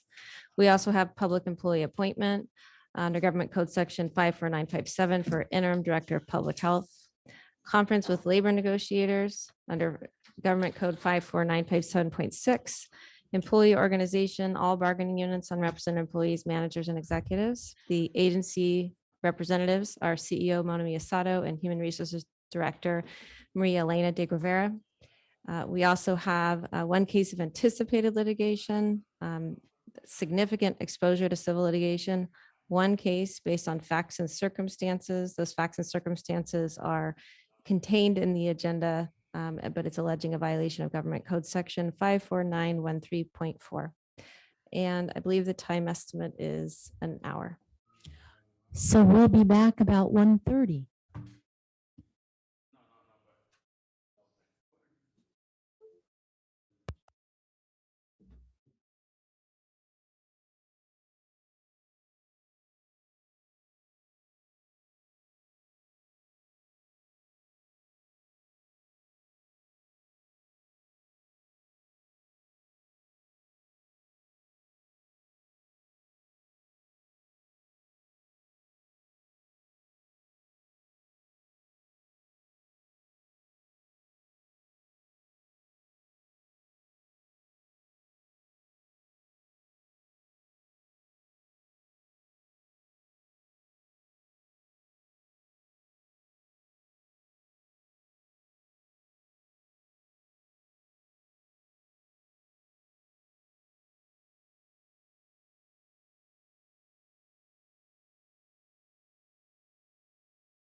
8th meeting of the Santa Barbara County Board of Supervisors here in the Santa Maria Hearing Room. And we just came back a little later than we expected from closed session. County Council, would you report out, please? Thank you, Madam Chair, members of the board. The board met in closed session. One item of existing litigation, Bolthouse Land Company versus all persons claiming a right to extract or store groundwater in the Kima Valley groundwater basin. One item of public employee appointment for interim director of public health. Conference with labor negotiators involving all bargaining units, unrepresented employees, managers, and executives. And one case of anticipated litigation, significant exposure to civil litigation, one case based on facts and circumstances listed in the agenda. The board took no reportable action. Thank you. And so we've taken our agenda a little out of order. We've already had number 7. So our final item today will be number 6. Madam Clerk, will you read that into the record, please? Chair Hartman and members of the board, departmental item number 6 is from the County Executive Office. It is a hearing to consider recommendations regarding a Santa Barbara County operational area COVID-19 after action report and improvement plan. ACEO Mosnisic. Thank you. Good afternoon, Chair and members of the board. It's a pleasure to be here today to present the Santa Barbara County Operational Area COVID-19 After Action Report and Improvement Plan. While an after action report is required when a county proclaims a local emergency and the governor correspondingly proclaims a state of emergency, this process is also welcomed by the organization as it provides us the opportunity to look at our strengths in our response, as well as get some much needed feedback in terms of areas from improvement and utilize those areas for improvement to look forward to future response for that benefit. You are going to be receiving a report today from our consultant, Katie Friedman with Haggerty, as well as some information from our OEM director, Kelly Hubbard. But before they jump into the details of the report, I just want to highlight a couple key items. Over 2,200 employees from every department within the county participated in the response to COVID-19. These included very large public efforts, such as our communications efforts, our outreach to homeless, as well as the RISE Guide efforts, as well as internal efforts, such as what you heard this morning, which were geared to protecting the overall health and safety of our organization so that we could continue to provide services to our constituencies. I want to truly thank each and every one of the employees that participated in the response. Every one of their actions mattered and made a difference. So a sincere thank you. I also would like to thank CEO Miyasato and our board for your leadership, your guidance, and your support over the last 2 years. This has been an unprecedented time and with an extraordinary event, and your thoughtful engagement has allowed us to mount an effective and sustained response, and of course, begin those critical recovery efforts. So again, thank you very much to our CEO and our board. At this point, I'll turn it over to our Director of the Office of Emergency Management, Kelly Hubbard, who will provide you some more context of the report and then turn it over to our consultant. Go ahead, Kelly. Good afternoon, Chair and Supervisors.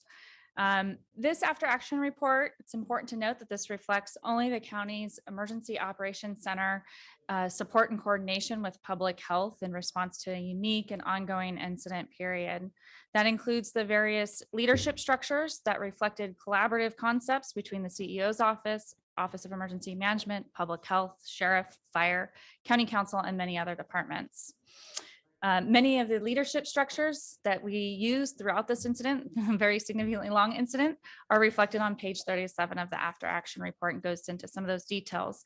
But this was a collaborative approach to help support public health's response to the community and their public health outreach and engagement.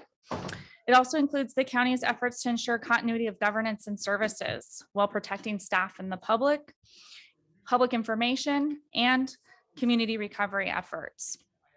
Again, public health is working on a separate after action report that is in collaboration with the counties of San Luis Obispo and Ventura to have a standardized after action report format for the public health agencies in our 3 counties. There is an estimated timeline of starting that process in July and potentially bringing that forth towards the end of October, late fall. The county engaged Haggerty Consulting way back in May of 2021. We knew that we were close to wrapping up the response within the Emergency Operations Center. which was 442 days of continuous activation. And so we also knew this was a very significant and long incident. And so we wanted to bring in a partner to help us do an independent evaluation and look at what we did, document that, bring back recommendations, as well as to note those significant achievements we had. And so you're probably familiar with Katie Freeman.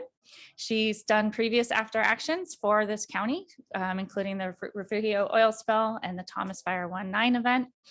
And so she's with Haggerty Consulting, and we engaged them back in May. So I'm going to turn it over to Katie, and she will talk through some of the details of this, and then I'll have some closing comments, and we have some other departments available for questions as well.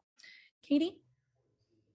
Thank you, Chair Hartman, members of the board. Good afternoon. And I want to thank you for having me here today to present the after action report. I know we've got a large amount of time budgeted for this. I'm going to go through quickly so we have the opportunity to save as much of that time for any questions. I beg your pardon, any questions that you may have. If we go on to the next slide, again, Katie Freeman, I'm the Director of Operations at Haggerty Consulting. I've had the opportunity to present to this board on multiple occasions and had the opportunity to meet all of you both in this process and previous after action reporting processes. It is always an honor to have the opportunity to work with the county, and I echo the sentiments that were said earlier regarding the efforts of the county and the availability of county personnel to be able to collaborate with my team and I through this process. We'll go to the next slide. I'm going to have a very brief agenda for you. I want to talk about a couple of critical considerations for the discussion, spend a little bit of time talking about process, talk about the report organization. I'm going to spend the bulk of my time speaking about the two primary sections within this presentation, successes and enhancements and primary areas for improvement. Again, I'll also make myself available for any questions that you may have. Going into critical considerations, I think we've covered most of these in the previous remarks. I think it's important always to note that the report is a requirement of California code, specifically that the report is completed within 90 days of the close of the incident period. And then next, that the focus areas of the report really are on the county's response within the context of the Emergency Operations Center. And we are looking at that duration of period from March of 2020 through May of 2021 while the Emergency Operations Center was active. From a process perspective, my team and I, beginning when we were engaged through the fall, spent time working to understand the incident. That included, and not necessarily just the incident, but specifically the county's response to the incident. That included the review of relevant documentation, such as situation status reports, execution of interviews, both from a focus group perspective for specific areas of analysis, as well as one-on-one interviews and discussions with response and executive leadership. The interviews that were executed informed the development and execution of two surveys, one focused on the Emergency Operations Center response, the other focused on continuity of operations. And the inputs from those interviews, from the discussions that we had as a group, as well as the documentation review, informed the development of the after action report. The after action report has also undergone review by the Office of Emergency Management and the County Executive Office. Organizationally, the after action report has two primary areas that we'll be discussing today, findings and analysis, and then the after action report and improvement plan. The findings and analysis are largely organized by those focus groups that were executed. So folks that were engaged in the Emergency Operations Center or potentially focused on a specific area such as public information. The overall section of the action report provides those areas and those findings that were cross-cutting. Specifically as it applies to the improvement plan collects those findings, presents them in a coordinated format, and puts timing associated with those as well. The timeline of events, I don't want to spend too much time focused on the timeline of events section of this presentation.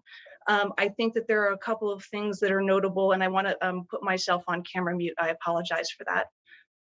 First, that the after action report, the incident timeline itself is so extensive. As we're considering the early events of 2020, the county's activities in focusing on this, understanding the incident itself, predated the activation of the Emergency Operations Center to include that continuity of operations, continuity of governance planning, as well as essentially situational analysis and situational awareness, beginning to organize for a potential response.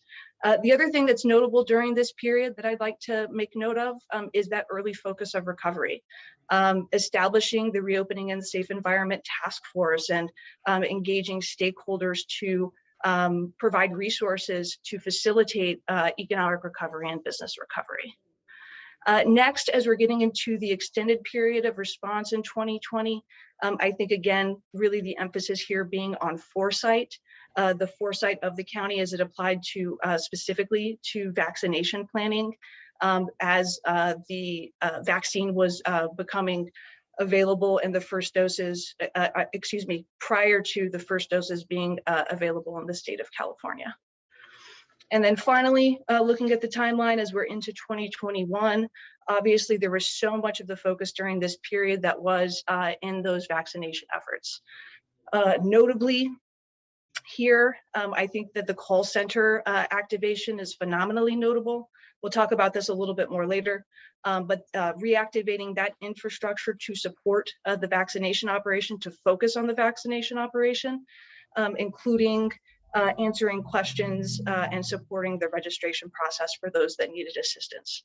As we go through the deactivation of the Emergency Operations Center and the call center, it's also important to note that there were no cases of COVID that were transmitted in that environment.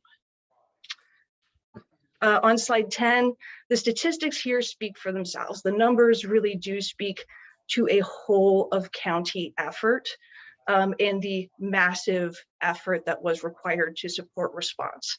Both the response in the Emergency Operations Center, the support that was provided to the community, the volume of information that was required to provide the community with the information that they needed to protect themselves, as well as even just the number of individuals that were engaged across the county and within the Emergency Operations Center.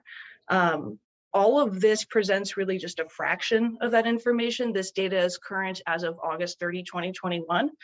If you were to look at the ongoing efforts for boosters, for the continued efforts of the Department of Public Health, you would see that continued engagement and particularly the investments of the county in the response grow and expand.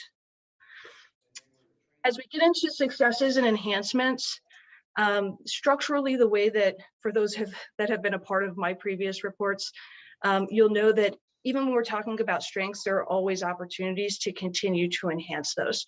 So this section presents really the strengths of the response, the primary strengths of the response, as well as those opportunities for continued growth. First, staffing. We have to talk about that, 500,000 plus hours from county personnel that were provided for support to this incident.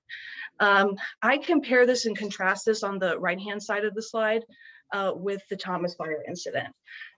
For those who were a part of my presentation for this incident, you probably heard me use the word unprecedented for that report, and we've really kind of gone above that 43 days versus 442 days of activation, really significant investment for the county.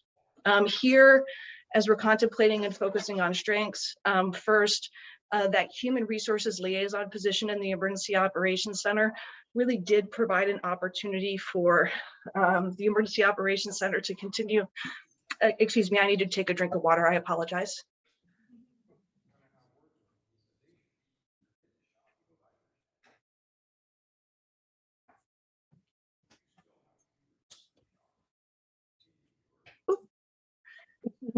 For the Emergency Operations Center to identify the personnel, knowledge, skills, and capabilities to be able to continue to support the response.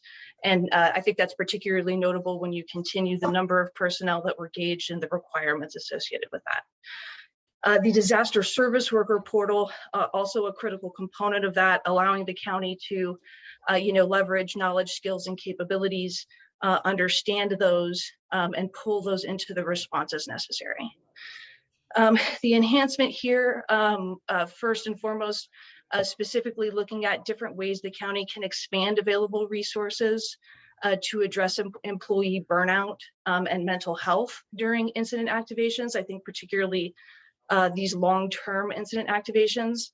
Here, I want to emphasize that it's not that the county does not have these resources, but really is an opportunity for the county to continue to expand and introduce new resources, both in the EOC environment and in the non-EOC environment after those activations. The next specifically focuses on strengthening volunteer management capabilities to support response. Again, getting at those staffing considerations. For public information, I think the thing that I reflect on most here is that the county has very effectively taken the lessons learned from previous activations, both those that I have been a part of and other fire incidents, public safety power shutoffs, and incorporated those lessons learned in both the Joint Information Center environment and throughout the public information environment. The recommendations here really do focus on continuing to build and enhance those functions, including personnel and technological capabilities, and then deepening the communications capabilities of the county for all populations. So go on to the next slide, you'll see a little bit more information associated with the call center that we previously discussed, the strength of that call center, both in the 2020 component of the incident and then for the vaccination operations. On the next slide here, you'll see a little bit of additional detail on the volume and how the volume of those calls really did translate between those two periods of time.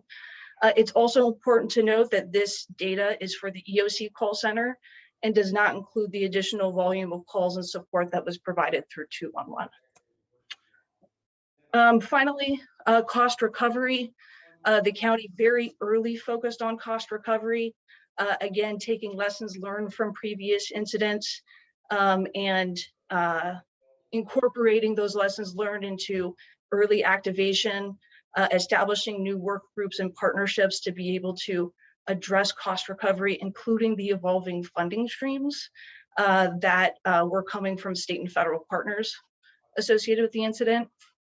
And then here, the recommendations really do focus on planning and memorializing those processes to continue those functions and limit future risk. Within the primary areas of improvement, first is command and control.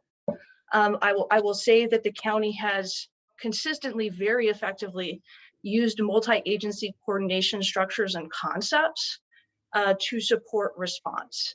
And there's this really reinforced through this incident. If you review the timeline that is on page 37, you'll see how those structures evolved in early 2020 with the culmination of the Joint Decision-Making Authority and the policy group, which has been the longest running structure for this incident.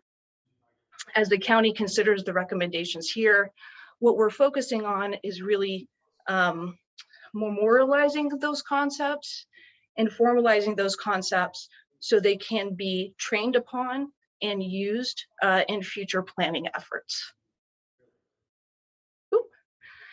Next and related is as it's associated with the Santa Barbara County Code of Ordinances.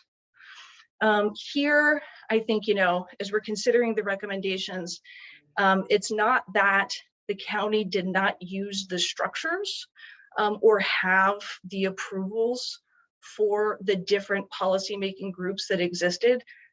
The structures were used, the approvals existed, but they were not used strictly as memorialized in county code. Here, the recommendations are to review and revisit county code, including roles, responsibilities, and requirements for activation in order to make sure the county's appropriately aligned. Next, specifically as it applies to disaster service workers, I think the size, scale, scope, geography of the incident really did pose some significant staffing challenges for the county. Being able to consistently meet staffing requirements while also continuing the county's steady state operations. Here, the recommendations really do focus on expanding the understanding of and providing training to deepen the disaster service worker bench, including depth of capability and redundancy in staffing. And then finally, I just wanted to leave us with a couple of other successes that I think are notable. First, the county really did a fantastic job of coordinating across operational area partners, establishing a liaison position to support that coordination. And again, providing tools to support the business community and business recovery, and really thinking about those things early and carrying the resources through into where we are now, long-term recovery. So with that, I'm going to go ahead and pass it back over to Director Hubbard for some closing comments, and then we'll open ourselves for questions. Thank you, Katie. So this after action report and improvement plan does represent a very significant long-term event, which did result in quite a few improvement plan recommendations and a significant list of concepts for us to go back and look at and consider for continued development. Office of Emergency Management is developing a work plan to include previous after action items and to integrate that with our previous incidents and after action reports. Some of these concepts are already in process. And I'm sorry, I can move that to, and that OEM development of a work plan will include coordination with many other county departments and partner agencies as well. Just to reiterate, the Public Health Department process is still ongoing for their after action report and plan, but that is this quick summary. I know we did a pretty big overview of a very large document, but wanted to be able to give time and opportunity for questions that the board may have. I mentioned we have several department heads and departments available just for your awareness, including Public Health Department, Community Services, Sheriff, Fire, HR, and a few others. So just depending on the question, I can help guide that to an appropriate person to help answer those questions, and Katie's available as well. So my colleagues on the board, questions? Supervisor Nelson, did you have any questions? I guess I just had a general question. I mean, overall, my impression is that this was an extraordinary effort on behalf of the county. And then there are a number of things about the command structure, about employees understanding their role as emergency workers. And so my question is, how do you prioritize among these many and software? That struck me too, that we need software for managing this. So what are your priorities, or how do we establish priorities out of these many things that have been suggested as improvements over time? Sure, Chair Hartman. So the prioritization of these improvement recommendations, there's a couple different factors that will help guide that.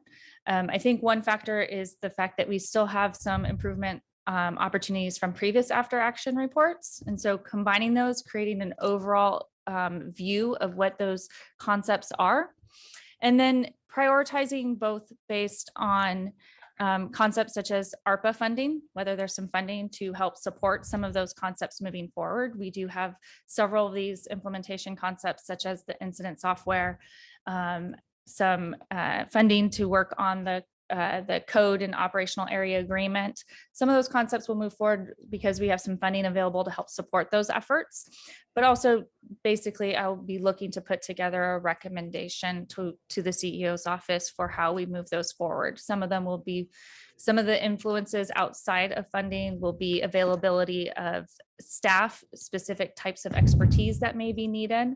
Many of these include quite a bit of collaboration and coordination with other departments and agencies. And so also taking into account those departments and agencies' ability and capacity to coordinate. We also, just one last factor that I want to point out is the state is starting its after action report process. And so I think there's also going to be an opportunity from the state after action report that may present collaborative regional and statewide initiatives that we may be able to tap into to help us through some of our initiatives. And so I think that's another component for us to keep on our monitor that may help us prioritize as well as to balance that workload. And could you remind me, this is just the EOC, so public health, or it's the EOC and the rest of the county, and public health is separate, or what more is coming? Correct. So this included the Emergency Operations Center. It does have a little bit of public health, just strictly from the perspective of how the EOC coordinated with public health and how we supported their efforts. It includes the continuity of operations for county governance. So there will be some concepts. Right now, staff are already working on continuity planning for county. We have a contractor, actually Haggerty happens to be the contractor who won that proposal. And so they're working on continuity plans. But what will be coming forth is public health working on an after action report. And I think Vaughn is on the line if she'd like to address that further as to what components or concepts that they'll be addressing through that process. Sure, that would help me just keep it straighter in my head. Sure, I'm glad to. Good afternoon. So public health, we are finalizing our statement of work with a local contractor, and we are starting the process this July. So in a few days, essentially. And we are going to be using a format that is in concert, in alignment with what San Luis Obispo and Ventura will be using. So the three counties will be running our AAR together so that we can compare our individual reports and hopefully do some regional thinking based upon our findings. Thank you. That helps. That was another question, why the three together, but that does make sense. At some point, it seems like it wants a spreadsheet with a list of things that come together from the different. Yes, we are. When I talk about bringing together all of the implementation concepts from the various after action, that is exactly what we are working on, is a big spreadsheet of all of these concepts, who would be engaged, potential timelines, workflowing that out so that we're not overburdening any one concept, so that we give ourselves a schedule and a work plan to move it forward. And would the board have any role in that, CEO Miyasato?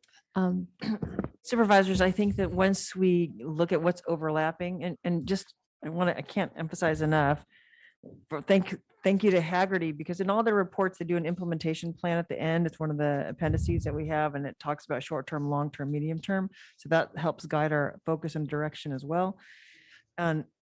And because we've had so many constant emergencies, as Ms. Nisich knows, that every time as we start delving into one of the longer term implementation plans, we're appended by another emergency. But the board's role really is, once we get all of that, Ms. Hubbard, I'm sure will be bringing forward to our office. And if there are funding implications, we would ask the board to look at those, or just coordination among departments. Although I have to say, Ms. Hubbard and Ms. Nisich have been doing a phenomenal job and this whole emergency in just coordinating the county's response. So I do want to thank them. And it takes a lot of coordination and collaboration with our departments, and they've done an extremely heroic job in just doing that to get us to where we are today. So thank you. Thank you. So Supervisor Lavanino. Actually, my question or comment was already taken care of, so thank you. Supervisor Nelson. Yes, thank you. I just wanted to highlight the work that was done by the RISE group and how important that was. At the county level, we're trying to operationalize this and set forth guidelines. And it was really the public, working in conjunction with Nancy Anderson and others. And they really put together a plan that allowed for self-certification. There's no way that we had the staff to be able to go out there and check every single location. And so how could you do that in a dynamic way? And I think they found some solutions there that I think should be a model for other parts of government, where they really were able to collaborate, understand the boundaries necessary, and then able to self-certify. And I think by the amount of compliance and the success of that is definitely something to be celebrated. And I was glad that was in here because I think that was a real true success story during the pandemic. And I can't find where the quote is, but I mean, it was really in this report commended EOC and department heads across the board and said that it was just an extraordinary effort, a whole county effort. And that when I first thought about this office, I thought about Katrina. We have relatives there. And the one thing you don't want to do is what happened there, a failure of local government. So this is a huge responsibility for all of us. And I think what they're saying about when we onboard new employees, that everybody understand that we have a special responsibility. But what I take away from this report is that we met that and exceeded that. And I think we're all very proud of that effort. And it goes to you, Kelly, and it goes to all the department heads and our CEO and Terry, who I can't imagine how many hours, and county council, that all these health orders and things that were coming through. And so if we learn a lot from each of these, we should be one of the best positioned counties in California. Yep. And on that note, I just want to say also thank you to someone who's not here with us anymore, and that's Mike Gazzoni, and that we were meeting with him every single day in person or virtually during the first year of the pandemic. So he was successfully and replaced by Ms. Van Molen, but Mike was really integral in those first days of the pandemic. Okay, Madam Clerk, do we have any public comment? Chair Hartman and members of the board, we have no requests to speak on this item. Well, thank you again. And I think that brings us to the end of our agenda today. And when do we meet again, Madam Clerk? Chairwoman. Oh, yes. I'll go ahead and make the motion to receive and file. Yes, thank A, you. B, C, and D on this item. All in favor, say aye. Aye. Aye. Any opposed? And now we are adjourned until July 12th, the new fiscal year. And that's it.